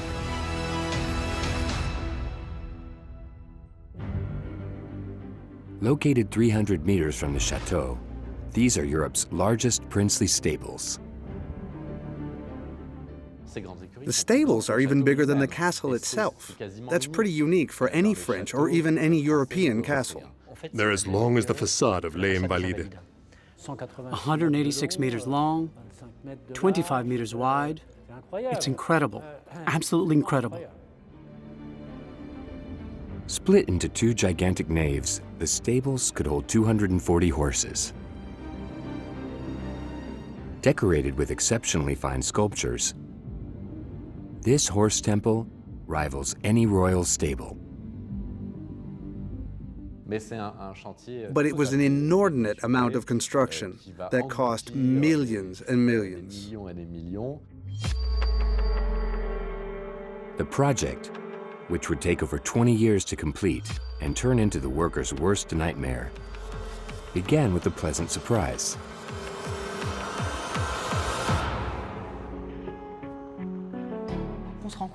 They came to realize that there was a lot of Saint-Maximin limestone directly beneath Chantilly's lawns.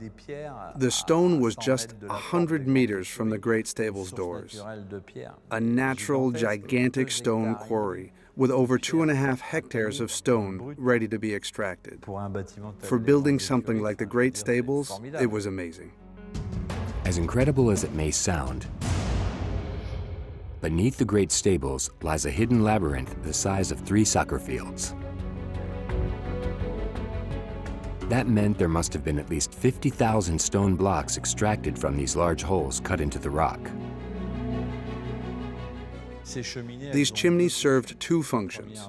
First, airflow.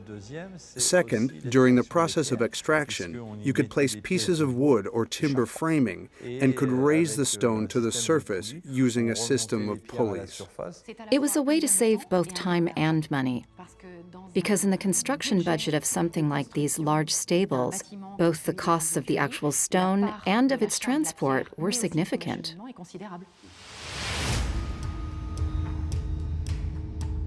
The workers would soon benefit from another advantage, especially during the construction of the stable's centerpiece.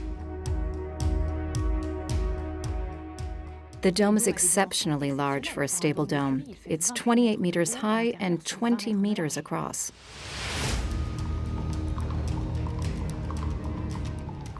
It's a stonework masterpiece. That said, the French workers were extremely strong, talented, and technically savvy.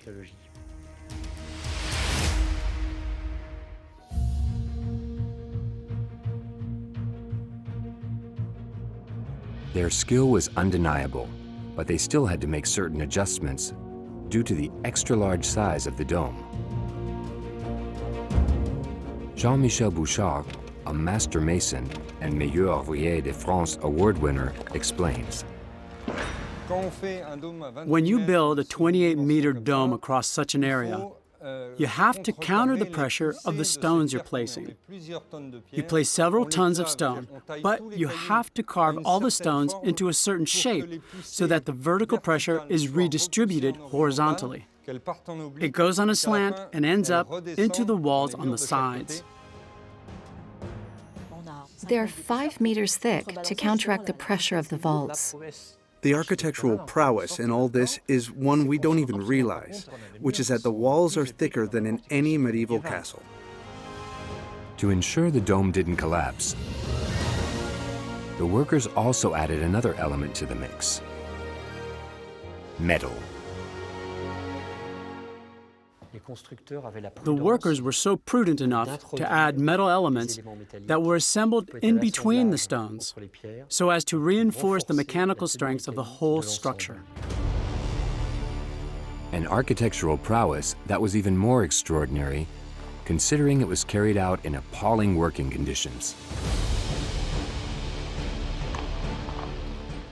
We know the Prince of Condé paid a surgeon to be on site to take care of any injured workers. There are witness accounts of workplace accidents. For example, one time scaffolding collapsed while workers were underneath, so of course many were injured. But it gets worse. Workers had to deal with another unexpected threat.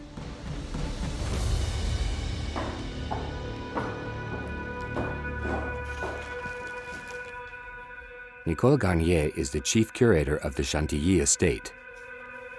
During renovations in 2008, she and her team made a ghastly discovery.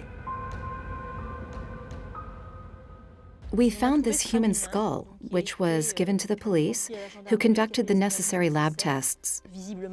It appears to have been a murderer. There's a bullet mark that goes straight through. Carbon dating carried out by the police revealed that this man or woman, we don't know the gender, was killed between 1650 and 1950.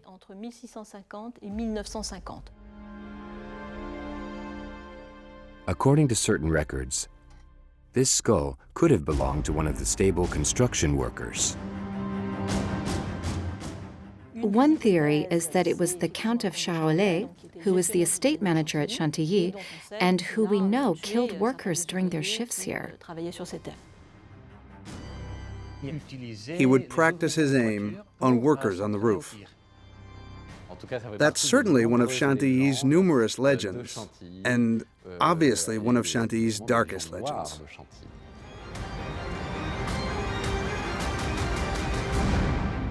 This potential homicide didn't stop work on the great stables, but the patron's death in 1740 did.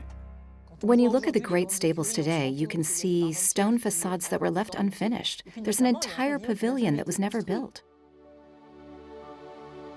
Indeed, only the pavilion's doorway was finished. On the side, one can see the stones that would have supported the building's walls. The great stables remain unfinished, yet are still proof of great architectural prowess. At the end of the 18th century, the Chantilly estate was at the peak of its splendor. Chantilly had never been so beautiful. It was known throughout Europe and welcomed guests from all corners of the continent. The apex was short-lived, as it all came tumbling down on July 14th, 1789. The revolution erupted in Paris. The Bastille was seized, the ruling party overthrown. After that, the revolutionaries destroyed every symbol of the old regime. Chantilly was no exception. Chantilly was confiscated and sold as an asset to demolishers. The castle was taken apart piece by piece and everything was sold off, including the roofing, the slates, and all the quarried stone. A large part of the city of Chantilly was built using the stones from the Grand Castle. In just 8 years, over 500 years of history vanished. The Grand Castle was razed to its foundation, and the Notre Gardens were destroyed. Only the small castle and the great stables remained. The French Revolution was a total disaster. It left a huge void. Chantilly was facing its greatest challenge to date. It was impossible to imagine that 2 centuries later, the castle would stand once again. All because of one boy's obsession. The Duke of Aumale inherited Chantilly in 1830 when he was 8 years old.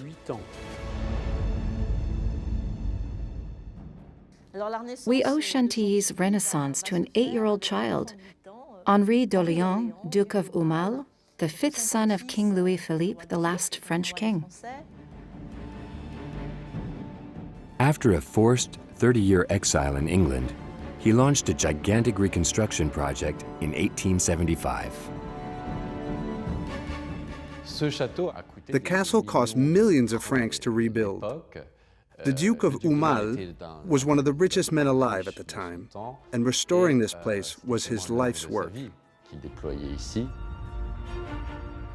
To fulfill his dream, Chantilly's new owner gave the workers a highly constraining bill of specifications. To begin with, the castle had to be built on its original rock foundation. The Duke of Aumale was known for saying, "My predecessors built this castle in this very spot centuries ago. I shall do the same." He also required the architecture be completed in the Renaissance style. He borrowed from other architectural designs. For example, the main door of the Château de Chantilly is a copy of the door of the baptistry at the Château de Fontainebleau. He copied the chapel of the Château de Coin. The great bell towers of the Château de Chantilly were inspired by the ancient castles in Chambord and Versailles. To perfect the illusion, workers were required to hide any modern materials they used in the construction. This can be seen in the lighting of the new castle's largest room, the Gallery of Painting. Here, 85 of the 815 paintings owned by the Duke of Chantilly are on display. On the ceiling, striated glass tiles hide what was an ultra-modern skylight for the times. It was made of a 10-meter glass cover, along with a metallic frame, comprising 8 arcs of riveted steel. It was the 19th century material of choice. It was cheap, fast, and efficient. Techniques that were revolutionary in the 19th century, but completely anachronistic for a 16th century castle. The workers thus added roofing elements all around the skylight to hide it from plain sight. What's impressive is, if you take a boat around Chantilly, or if you wander its gardens and examine the rooftops, you won't see a hint of the skylight. All of the modern techniques are there. They're just hidden so it doesn't feel like a modern building. Except that the castle itself is younger than the Eiffel Tower. André Lenot's gardens were also restored. The latest technical and technological advancements helped Chantilly rise from its ashes in just 10 years. It is this version of Chantilly that thousands of tourists visit every year. And if nothing has changed over the past 120 years, it's because the castle is well protected by the will of its last owner. Upon his death, the Duke of Aumale bequeathed the entire estate to the Institut de France under explicit conditions. He specifically requested that no modification be made to the exterior or interior architecture of the castle. His wish was to protect this exceptional place, which has turned out to be a major challenge for today's workers, especially when it comes to restoration work. Since 2004, 60 million euros have been invested in restoring the estate. Each time, the same problem comes up. How can they fix something without altering it? Take the roof of the Great Stables, for example, where the 300-year-old beams are at risk of collapsing. The damaged parts were removed and reinforced. We used a technique that preserves the historical materials, supporting them with a modern wood structure on both sides to help reinforce them. Then it's all wrapped in metal. We have to go back to the techniques of that time and the materials of that time in order to show respect to the premises. It isn't Chantilly's first challenge. Chantilly has always been under constant renovation. That's something I would say is part of the uniqueness of the castle. It encompasses all of the most beautiful achievements in French architecture and landscaping over the last centuries. It's an extraordinary example of French heritage. 10 centuries of history and tumultuous construction. 1,000 years of unique work that has made it an icon of French architectural excellence. The Château de Chantilly was made to be fit for a prince, though it owes its legendary status to the workers that built it.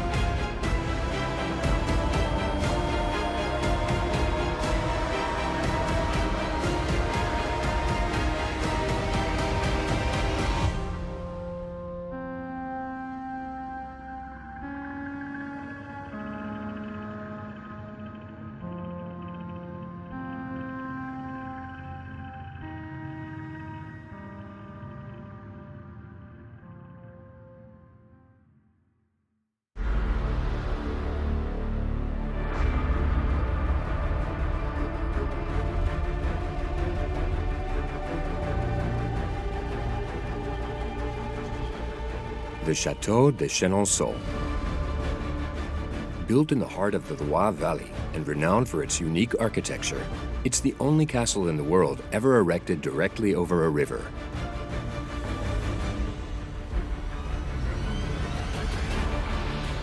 It features a 60-meter, two-story gallery illuminated by 36 windows built over a 5-arch bridge spanning the Cher River.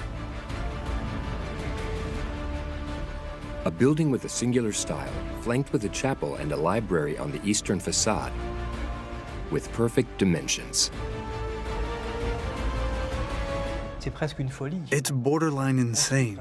They built a leisure palace over the water. Using the foundation of an old fortified mill of the 13th century, the builders of Chenonceau managed to turn a simple medieval castle into an architectural masterpiece. At least two of the facades display perfect symmetry on both sides of a middle axis. It's the most modern of the time. There was nothing like it back then. It's beautifully illuminated thanks to the chapel, the hallway, the rooms, and the ante-rooms. The castle is bathed in light. The architecture of the Château de Chenonceau is absolutely unique. How did French builders manage to develop such a structure on water over 500 years ago? What technical prowess did they achieve in order to harness the river? The goal was to allow a single worker to lift weights between 500 and 800 kilos. Francis I, Henry II, and his mistress Diane de Poitiers, Catherine de Médicis, how did the successive owners of the castle succeed in making it one of the most significant buildings of the Renaissance? Catherine de Médicis wanted to turn Chenonceau into a royal castle. If she had succeeded, Chenonceau would have been some sort of Versailles before its time. Thanks to access granted to hidden parts of the castle, expert testimonies, and reenactments through computer-generated images, you're about to discover the incredible architectural saga behind the Château de Chenonceau, the unrivaled jewel of the French Renaissance.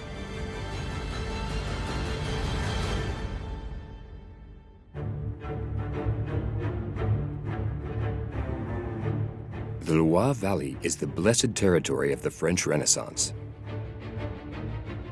It's in the heart of this region, about 200 kilometers south of Paris, near the city of Tours, that the famous chateau of the Loire Valley was built in the 15th and 16th centuries. Among them is a castle like no other, Chenonceau.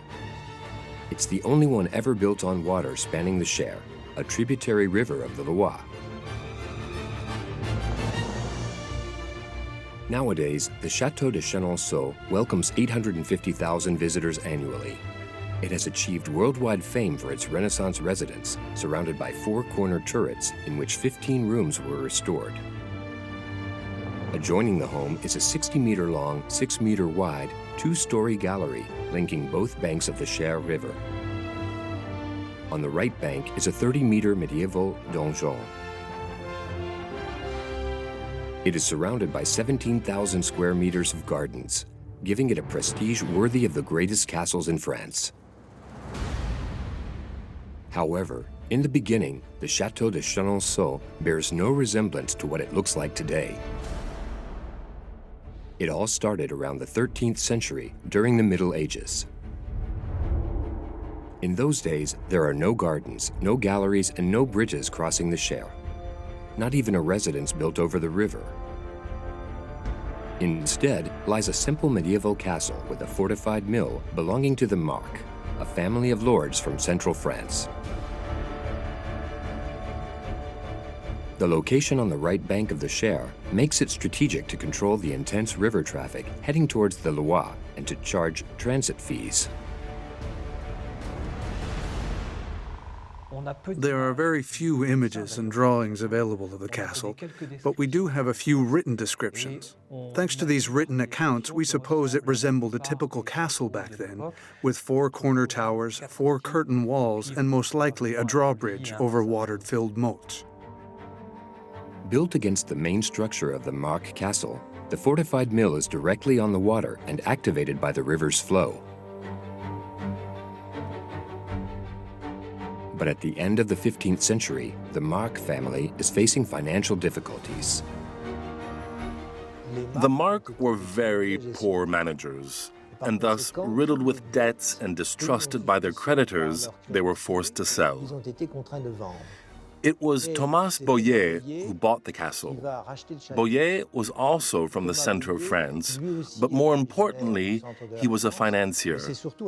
His exact title was General of Finances of Normandy. This type of general didn't have any troops or armed soldiers. The General of Finances was tasked with the collection of the state funds. In 1513, the Marque Castle has new owners. General of Finances Thomas Boyer, a rich middle-class man recently ennobled, and his wife Catherine Bressonnet. This acquisition marks the starting point of the story of the Château de Chenonceau as we know it today.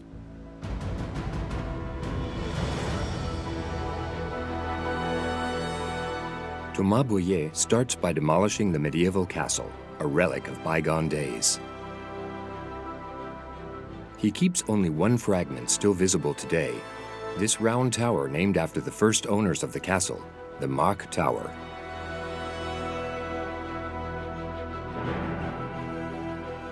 Meanwhile, Thomas Boyer makes substantial changes to the appearance of the medieval donjon and turret. He adds large windows, cone-shaped roofs, and a bell tower at the top.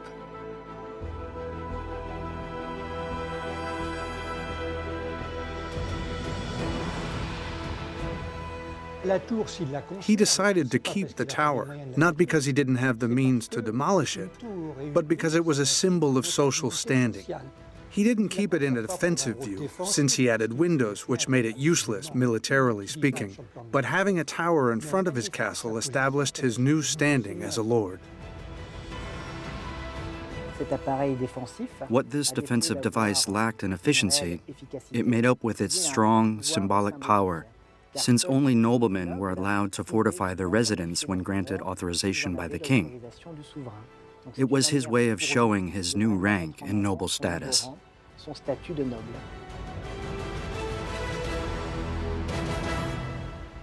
But the rearrangements of the tower are just the beginning of the great architectural ambitions of Thomas Boyer and his wife.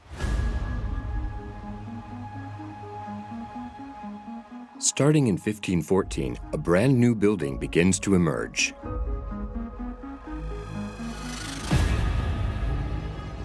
Its distinctive feature is that it's not built along the Cher, like the old Marque Castle, but directly over the river. An architectural feat never achieved before.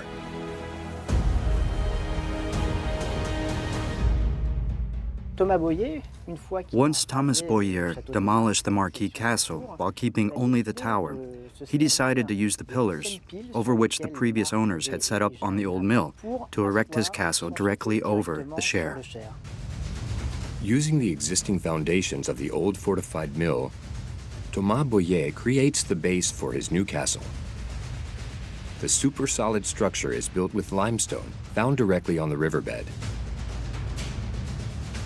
It comprises two lateral sections, each 10 meters in width and linked by an archway, allowing the water of the Cher to flow through. To this day, no one knows exactly how the workers managed to build a structure that has been withstanding the test of time for over 500 years.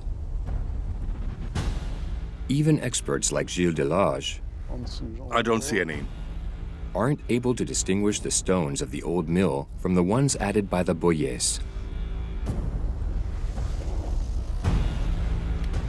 It's practically impossible to tell the difference between the two, and this prevents us from imagining the geometry of the old mill. Today, there's a coherent structure of very good quality on the entire foundations of the Boyer residence.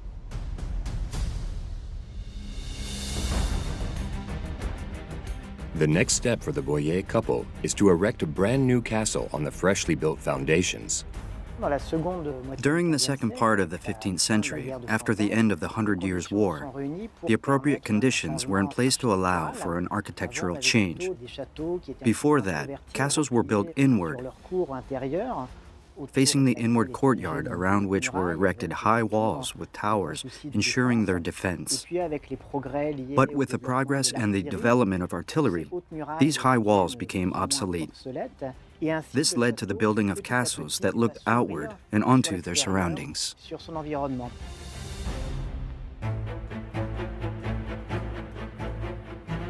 Over the foundations of the old mill, the Boyers build an almost perfect square of 22 meters by 23, equipped with 4 corner towers. Unlike the classic castles of the Middle Ages, the Boyers castle isn't built around an inner courtyard. The originality of Chenonceau lies in the architectural choice of offering views on all sides of the castle. In other words, this castle is completely turned towards the outside world, since the various buildings are no longer organized around an inner courtyard like they used to be. The conception of each facade of the castle, still called the Boyer residence to this day, demonstrates the owner's will to give it a unique aesthetic. On the eastern side, they add a chapel and a library to their quasi-perfect square. On the southern side, the many windows and the belvedere overlooking the river offer visitors a breathtaking view. The windows situated on the roof level and on each side of the western and northern faces are perfectly symmetrical. I'd like to point out Thomas Boyer's effort to have even facades. Back then, it was quite acceptable to have windows that weren't perfectly symmetrical, and some were often narrower than others. Chenonceau was very innovative with that regard as well, because it displays 2 facades with perfect symmetry on each side of a middle axis.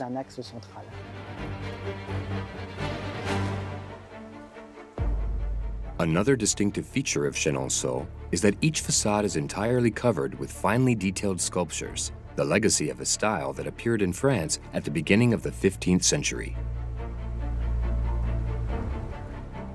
In flamboyant Gothic architecture, decorations were very important. One could say they couldn't stand empty spaces, and so all ornamental fields were covered with decorations. It appears that Chenonceau is in line with this particular style. When you look at the facades of Chenonceau, all the ornamental fields are filled with patterns. Not a single frieze or pilaster is left bare, in an effort to cover most of these elements with decorations. If the Boyers castle is decorated with thousands of moldings, it's notably because of the special stone with which it is built. A white, bright, delicate, and particularly malleable material called tuffeau stone. Tuffeau stone had been used in the Loire Valley since the antiquity. It absorbs light and it reflects it too. It's partly due to its grain and probably also because of its tenderness. It appears to take in the light and project it back. It's not really white. It can even be yellow or quite ochre sometimes. That gives it the ability to vibrate with the color of the sky, which works very well. In the 16th century, there are a few dozen quarries of tuffeau stone in the area. The stones of Chenonceau all come from there. Today, almost all the quarries are closed, except one in Villentois, where tuffeau stone is still extracted for restoration purposes.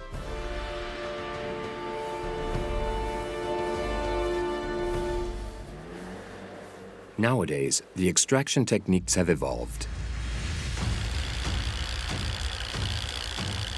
Back then, workers would extract the blocks with only a few simple tools, such as picks, stone axes, wedges, and mallets.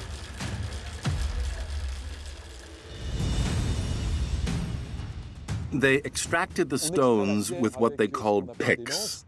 They dug trenches on both sides of the block that they needed, and then 2 or more over and underneath. They slid in wedges and broke off the bottom so that the block would fall onto itself before they took it out.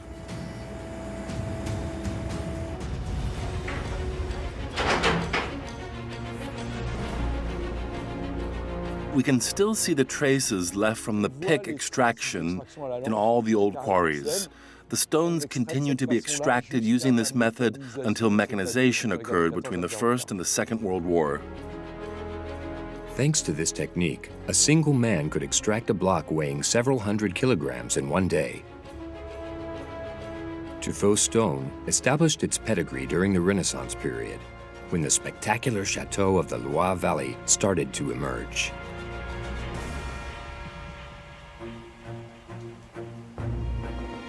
Like the majority of these other castles, Chenonceau is extremely well preserved. Inside, the condition of the building is just as remarkable. Upon entering the Boyer residence, one is immediately struck by the long hallway and its ceiling of ribbed vaults in a zigzag pattern.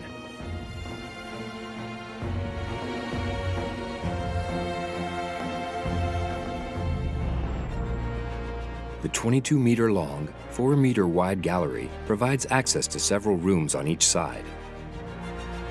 The same pattern holds true on the first floor. The turrets offer additional space in which wardrobes and bathrooms are set up. This layout is extremely innovative for its time and goes completely against traditional medieval castles. La distribution traditionnelle des châteaux. The standard layout of 15th and even 16th century castles is like this. You enter the castle through a stairway, giving access to a large room. Behind this room is the bedroom, followed by a wardrobe and sometimes a remote bathroom. At the end of this succession of rooms is the gallery, which in those days was solely for the owners of the castle. In Chenonceau, it's a different concept altogether. You access the various halls and rooms directly from this big hallway, which is also used as a gallery. The concept of setting up various rooms around a central gallery will later be reproduced in several constructions of the Renaissance. But for now, Chenonceau is one of the first castles to adopt this innovative layout. Another original feature is that the large kitchen is nestled inside the pillars of the old mill and accessible through several service staircases. Usually, in castles, the kitchen was located further away because of the inherent risk of fire. Here, we have a unique setup where the kitchen is right underneath the main rooms of the castle. Once again, this was very innovative. We'll have to wait until the 17th and 18th centuries to see kitchens built underneath the castle instead of the communal areas. The main advantage of building the kitchen there was obviously that the supply was done through the river instead of the patio. This way, the hallway became the main public spot where service, handling, evacuation, and deliveries took place through the pier set between the two pillars of the mill. Beyond the spacious kitchen and the splendid gallery leading the visitors as they enter the castle, according to the experts, the most original feature of Chenonceau is there, on the right of the hallway. It's the stairway between the ground and the first floor.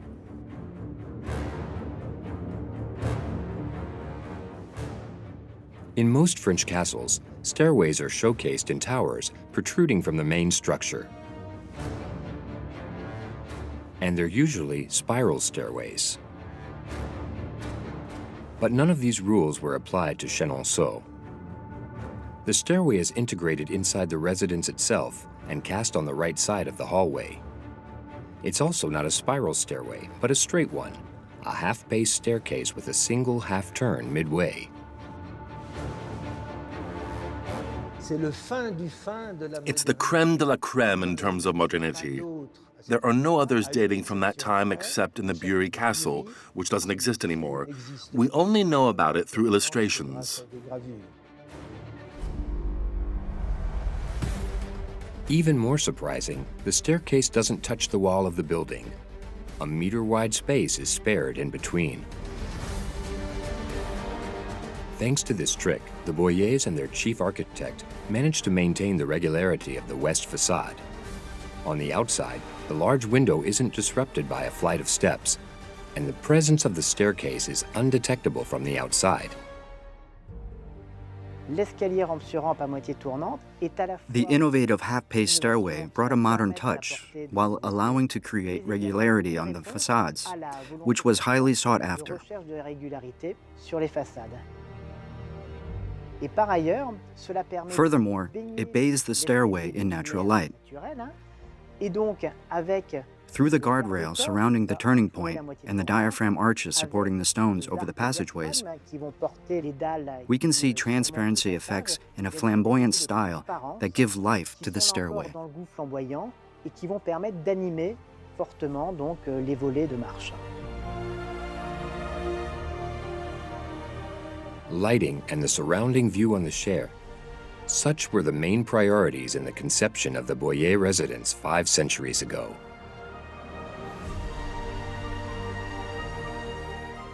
Thomas Boyer played with light. I think he even prioritized light over the views.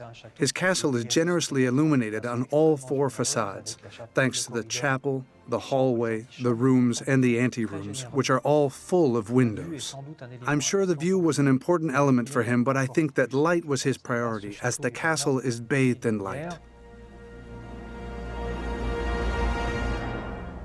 Boyer was most likely influenced by his Italian acquaintances, since he was very close to young Venetian doges.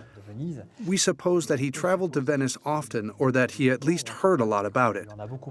Many experts agree that Chenonceau was influenced by Venetian architecture.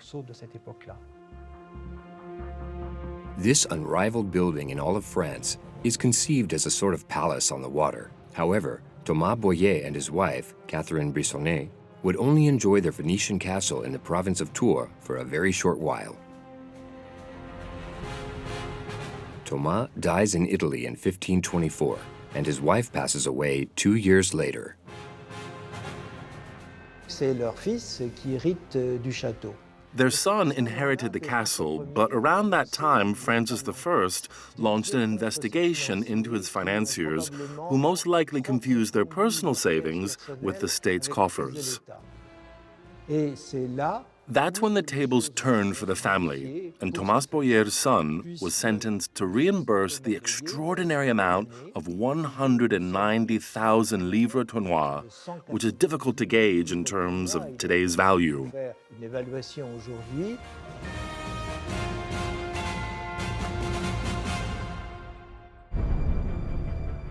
In order to pay back his parents' debt, Antoine Boyer gives the castle to King Francis I.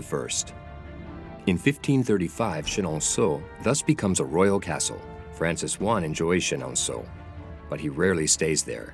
Upon his death in 1547, his son Henry II inherits the throne. He then decides to give Chenonceau to his mistress, a certain Diane de Poitiers.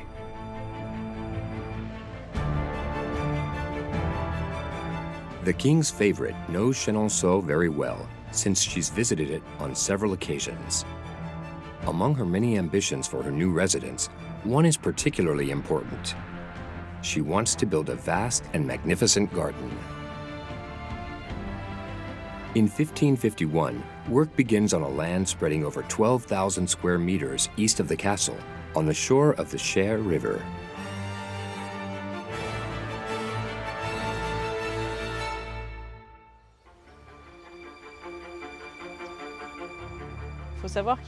We know there used to be a barley field that was covered in order to set up a garden on the east side of the castle. This land was chosen specifically because the king's apartments were located on the same side.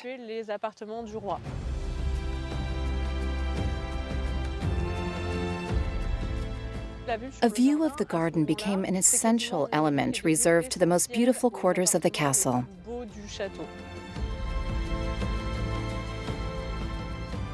Construction spans over 5 years. Diane de Poitiers is thinking on a grand scale. Her goal is to build a rectangular flower bed of 120 meters by 100, surrounded by water-filled moats that are 10 meters wide and with elevated walkways all around the garden. Diane de Poitiers decided to use a particular shape, which is basically an island. The idea was to create a platform in a pond, or in this case, directly on the riverbank. By doing so, she wanted to display that she had the means to undertake this kind of work, but mostly that she was able to harness water as a way to increase her prestige. On the southwest corner of the flower bed, a now-defunct lock is installed to regulate the water level in the moats and therefore manage the tumult of the river. The project is colossal. In total, several thousand workers take turns between 1551 and 1556.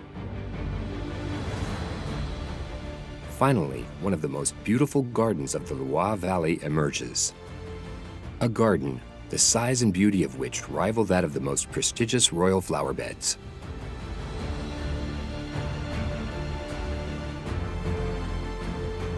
As soon as the work on the garden is completed, Diane de Poitiers sets out on an even more ambitious project.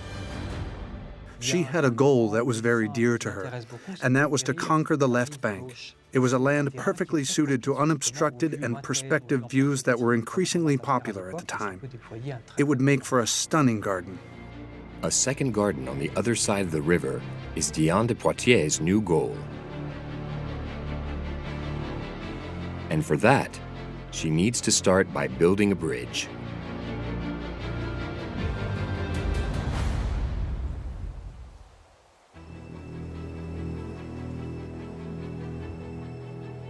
This is a new challenge for Philibert Delorme, the architect in charge. He must build something integrating the existing castle, but without altering it.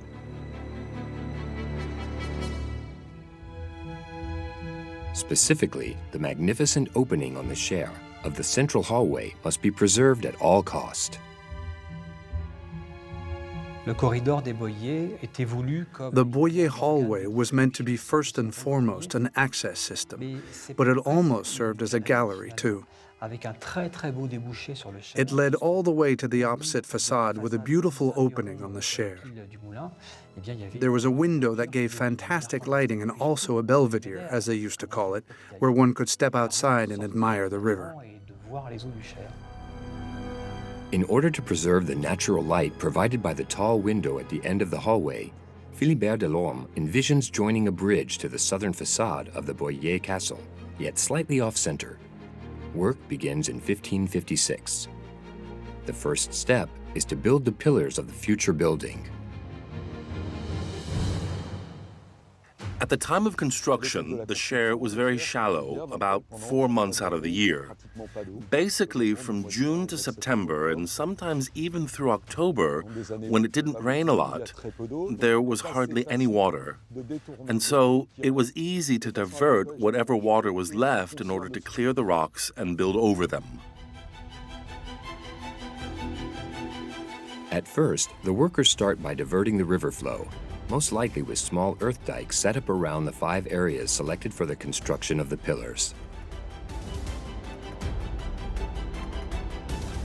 Then, they lay down stone blocks that will be used as the pillars' sidings. Inside these forms, mortar and rubble stones are cast in to solidify them. Once the pillars are built, they're connected by wooden structures molding the shape of the arches, as designed by the architect.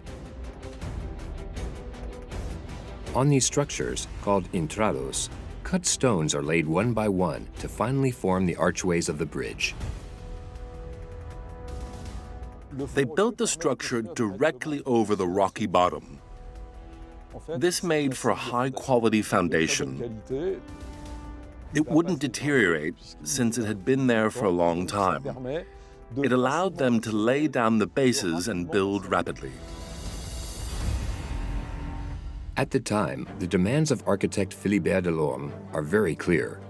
He wants the arches of the bridge to be identical and reaching the same height in order for the overall look to achieve perfection.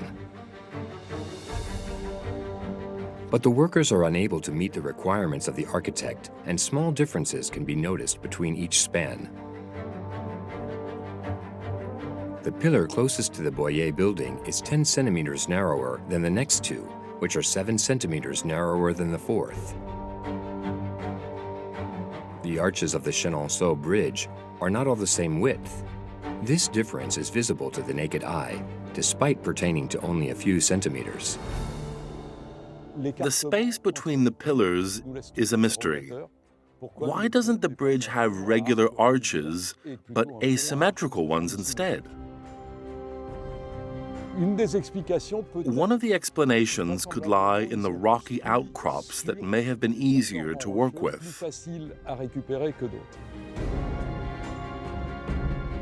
The workers most likely had to build the arches over an irregular riverbed. These difficulties considerably delayed the work.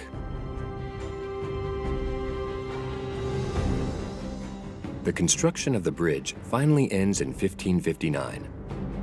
60 meters long and 5.85 meters wide, it ends on the south side with a castellum, turrets, and a drawbridge.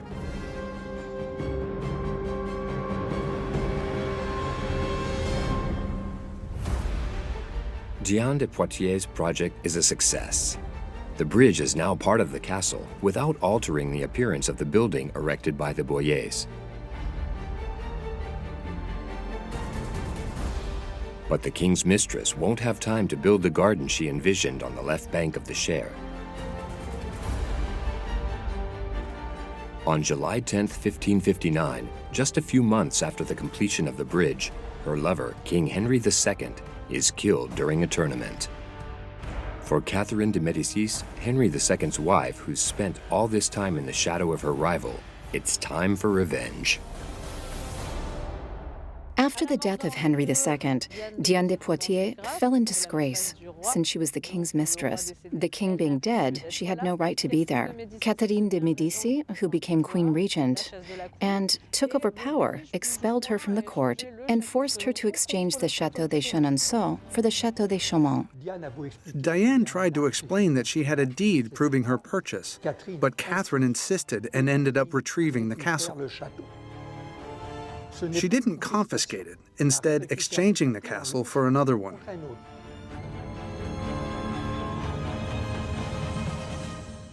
It was even to Diane's benefit because the Chaumont domain was worth more, as it was bigger than Chenonceau. So financially speaking, Diane was better off.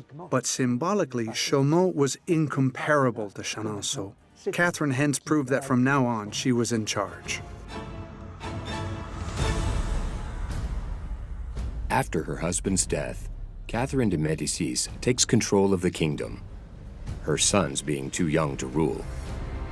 She must face a troubled situation as Catholics and Protestants are engaged in a violent power struggle. This period is scarred by the St. Bartholomew's Day massacre in August of 1572, when thousands of Protestants are killed. Despite the extreme tensions across the kingdom, in the eyes of Catherine de Médicis, the Château de Chenonceau remains a place away from it all, where gathering and enjoying oneself remain possible.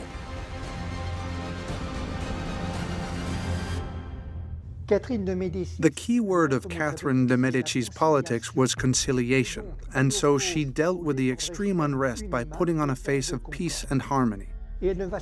And during all the religion wars, she used Chenonceau as a place for reconciliation. She never stopped looking at the castle as a venue for political mediation. The castle has no blood on its walls. Catherine de Médicis is deeply attached to Chenonceau, and she has great plans for her castle. First of all, she starts by building 2 gardens. The first is located west of the castle and spreads over 5,500 square meters.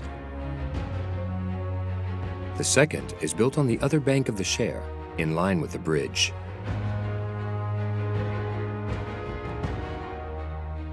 Today, only the one located on the right bank of the Cher still exists. The second is now covered by a forest. But the Queen Mother comes from a family of builders. Her ambitions for Chenonceau aren't limited to the gardens. Catherine de' Medici wanted to turn Chenonceau into a real royal castle, meaning it had to accommodate the entire court. She wanted a large court that would eventually get bigger. That's why she needed to free up space inside the castle in order to create accommodations for the courtesans and other spaces for holding receptions and entertainment. That's how she got the idea of topping the bridge crossing the Cher with not one but two galleries, one over the other, plus an attic.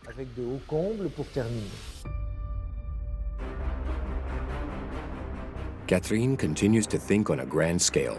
She aims to build two 60-meter-long, 6-meter-wide galleries, one over the other, topped with an attic and a slate roof.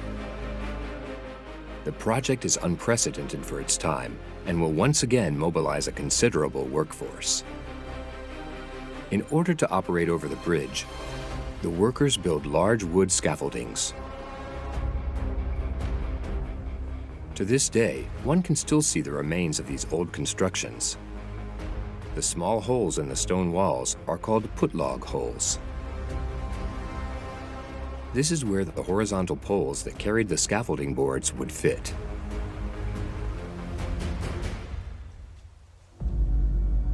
However, the main challenge for these workers is to lift several hundred kilos of stones from the bank. We have very few traces, just some illustrations and texts about their lifting systems. But all these stones were not lifted by hand. That's absolutely impossible.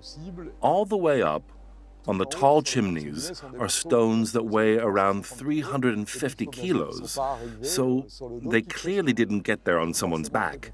They had to be lifted somehow. According to specialists, the workers most likely used what is called a lifting jack. This device is considered to be the ancestor of the crane. Used as far back as the antiquity, the lifting jack is made of several beams laid out in a triangle, on top of which are several pulleys. This way, the forces are multiplied and a single man can lift a substantial weight simply by pulling on a rope.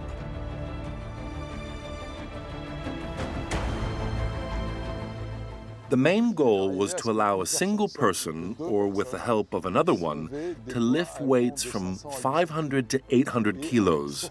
More importantly, these types of crane couldn't be too sophisticated because they had to be easily moved around. But while her rival, Diane de Poitiers, had done everything in her power to preserve the aesthetics of the southern facade of the Boyer building, by decentering the bridge in relation to the hallway, Catherine de' Medici and her double gallery project will completely change that side of the castle.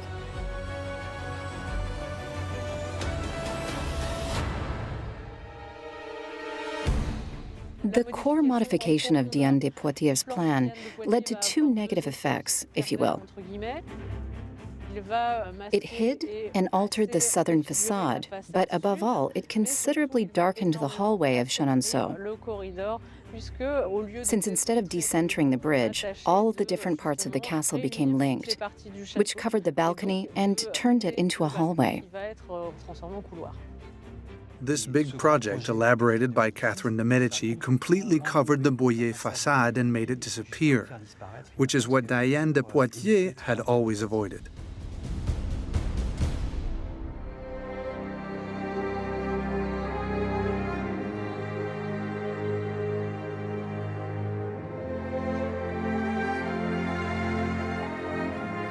In total, the construction of the gallery will take 5 years. But in the end, Catherine de' Medici's goal is achieved, and thanks to its large galleries, Chenonceau is now a castle of royal stature. Outside, the decorations of the facades are carefully executed following a second Renaissance style, more refined than in Boyer's time. Inside, both floors of the gallery are bathed in light, thanks to the presence of 18 windows per floor. To decorate her castle, Catherine de' Medici spends a fortune on Italian works of art. As to the castle itself, Catherine has new windows added on the north face to bring in more light. On the eastern side, she adds a two-story building between the chapel and the library to increase her accommodation capacity.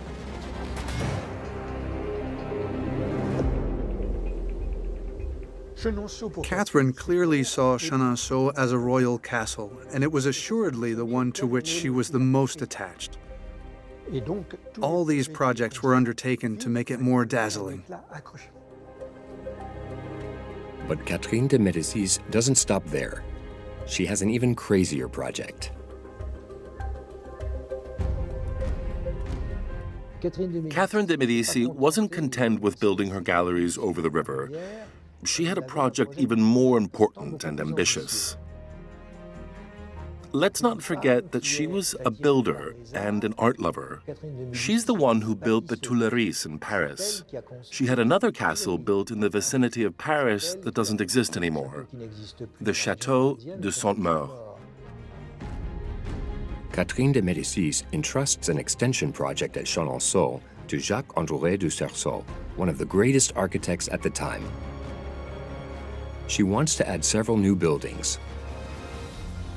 First of all, two big rectangular halls over the Cher on both sides of the entrance. Then, two elliptical buildings surrounding the old platform of the Marc Castle. All of this will be preceded by a vast forecourt of trapezoidal shape, also surrounded by more reception and concert halls.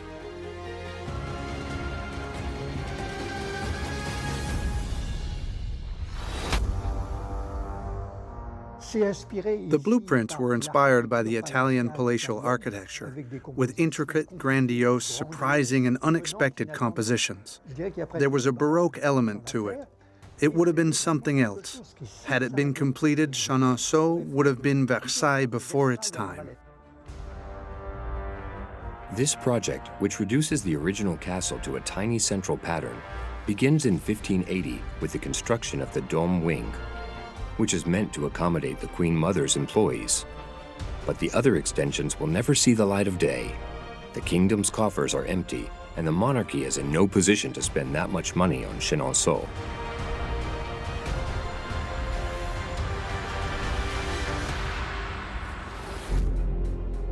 On the other side of the castle, several stones are evidence of the unfinished work.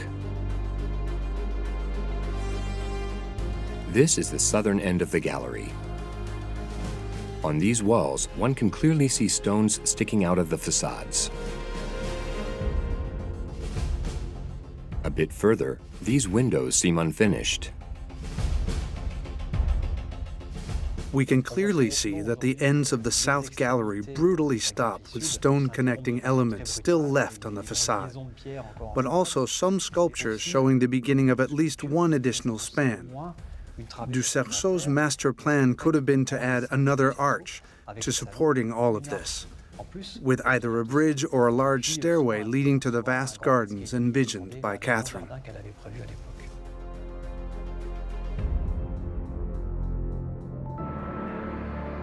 Are these protruding stones the only remains of the ambitious project of Catherine de Médicis and her architect Jacques-André de Cerceau? No one can say for certain, but according to the experts, that theory is very plausible. On January 5, 1589, Catherine de Médicis dies at the age of 71. With her, any new ambition to build an extension to Chenonceau disappears. After her death, Louise of Lorraine, the widow of Henry III, son of Catherine de Médicis and Henry II, inherits the castle. She too will leave a remarkable mark, but this time inside the castle. Following the death of her husband, she has this unique room decorated entirely black.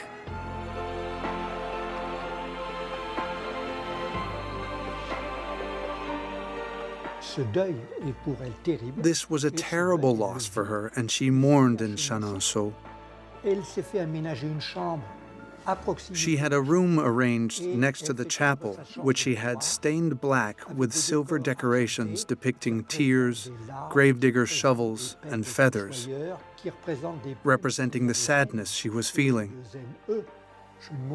as well as emblems of her order and other various patterns, expressing her state of mind. Later on, at the beginning of the 17th century, the Duchess of Vendôme invites a dozen of Capuchin nuns to live in the attic of the castle. One of the unique remains of this era is a drawbridge built inside Chenonceau to isolate the nuns from the rest of the world.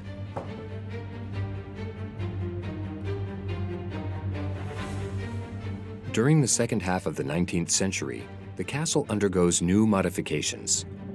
At that time, the residence is acquired by Marguerite Pelouse, an immensely rich woman. She decides to restore Chenonceau to the style of the early 16th century. On the main facade, the windows added by Catherine de Médicis are torn down and rebuilt based on the original blueprint. The building between the chapel and the library is also demolished. Instead, the Boyer Terrace reappears, along with its turrets. The chapel's tower bell is also restored, and the gardens are redone in accordance with the initial blueprints. It was the first time that a 19th century owner put forth the idea that the value of the castle was partly due to its age. In the 17th and 18th century, people would inherit castles and they didn't hesitate to demolish old buildings to update them. In this case, it was a completely different logic. She followed this idea and restored the castle to its original state, at least based on the information at her disposal. Mrs. Pelouse took her projects pretty far. She did things that would be impossible today, such as restoring the building according to the illustrations available to her. She gave it a beautiful first Renaissance facade, even though it was modified in the 19th century. The huge tasks taken on by Marguerite Pelouse lead to her bankruptcy. She's forced to sell the castle at the end of the 19th century. In 1913, it is bought by the Mignet family. More so than any other castle, Chenonceau embraces the turmoil of the 20th century. During World War I, it serves as a military hospital sheltering over 2,000 wounded that are treated in the reorganized gallery.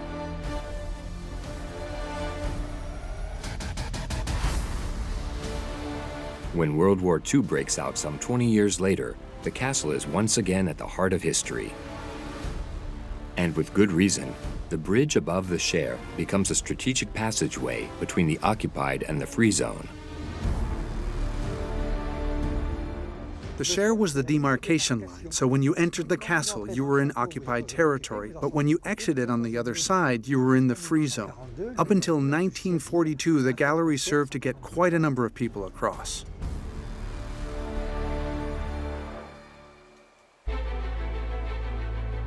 Today, the castle still belongs to the Mignet family, and the transformations continue, especially in the gardens. A few years back, 4 forgotten drawings by famous English landscaper Russell Page were randomly found. These are blueprints he had drawn for Chenonceau between 1953 and 1957. As a result, the owners entrusted Nicholas Tomlin with the mission of creating a garden around the castle based on these historical sketches.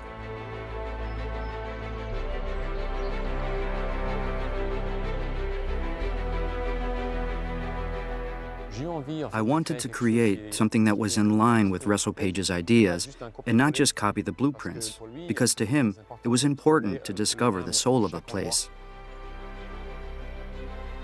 I spent a lot of time here before creating the garden.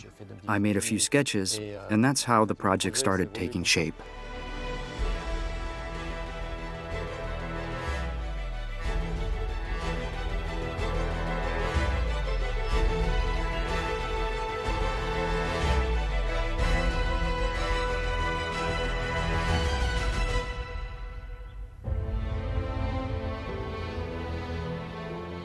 Open to the public in 2018, the garden created by Nicholas Tomlin is the last addition to this unique location, the story of which began over 500 years ago.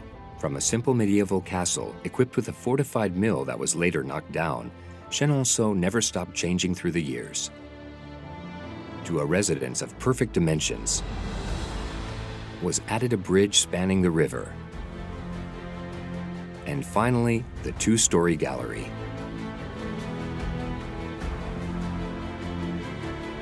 All around, the gardens were also extended along the way. Ever bigger and ever more prestigious. 500 years of history gave rise to this splendid castle of unique physiognomy.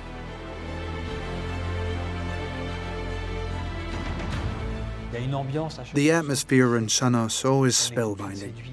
One cannot remain indifferent to the castle and its surroundings.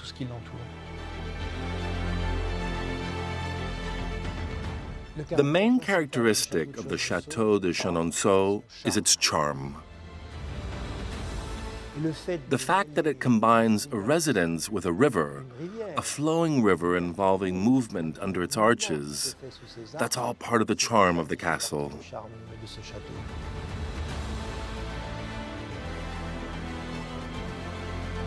Chenonceau is also known as the Ladies' Castle. Catherine Brissonnet, Diane de Poitiers, Catherine de Médicis, Marguerite Pelouse. Its history is marked by a nearly continuous succession of women who built it, modified it, made it more beautiful, and protected it. Even today, it is owned by Laure Meunier, a woman. She's adding her own personal touch to a castle as enchanting as it is unique and forever evolving.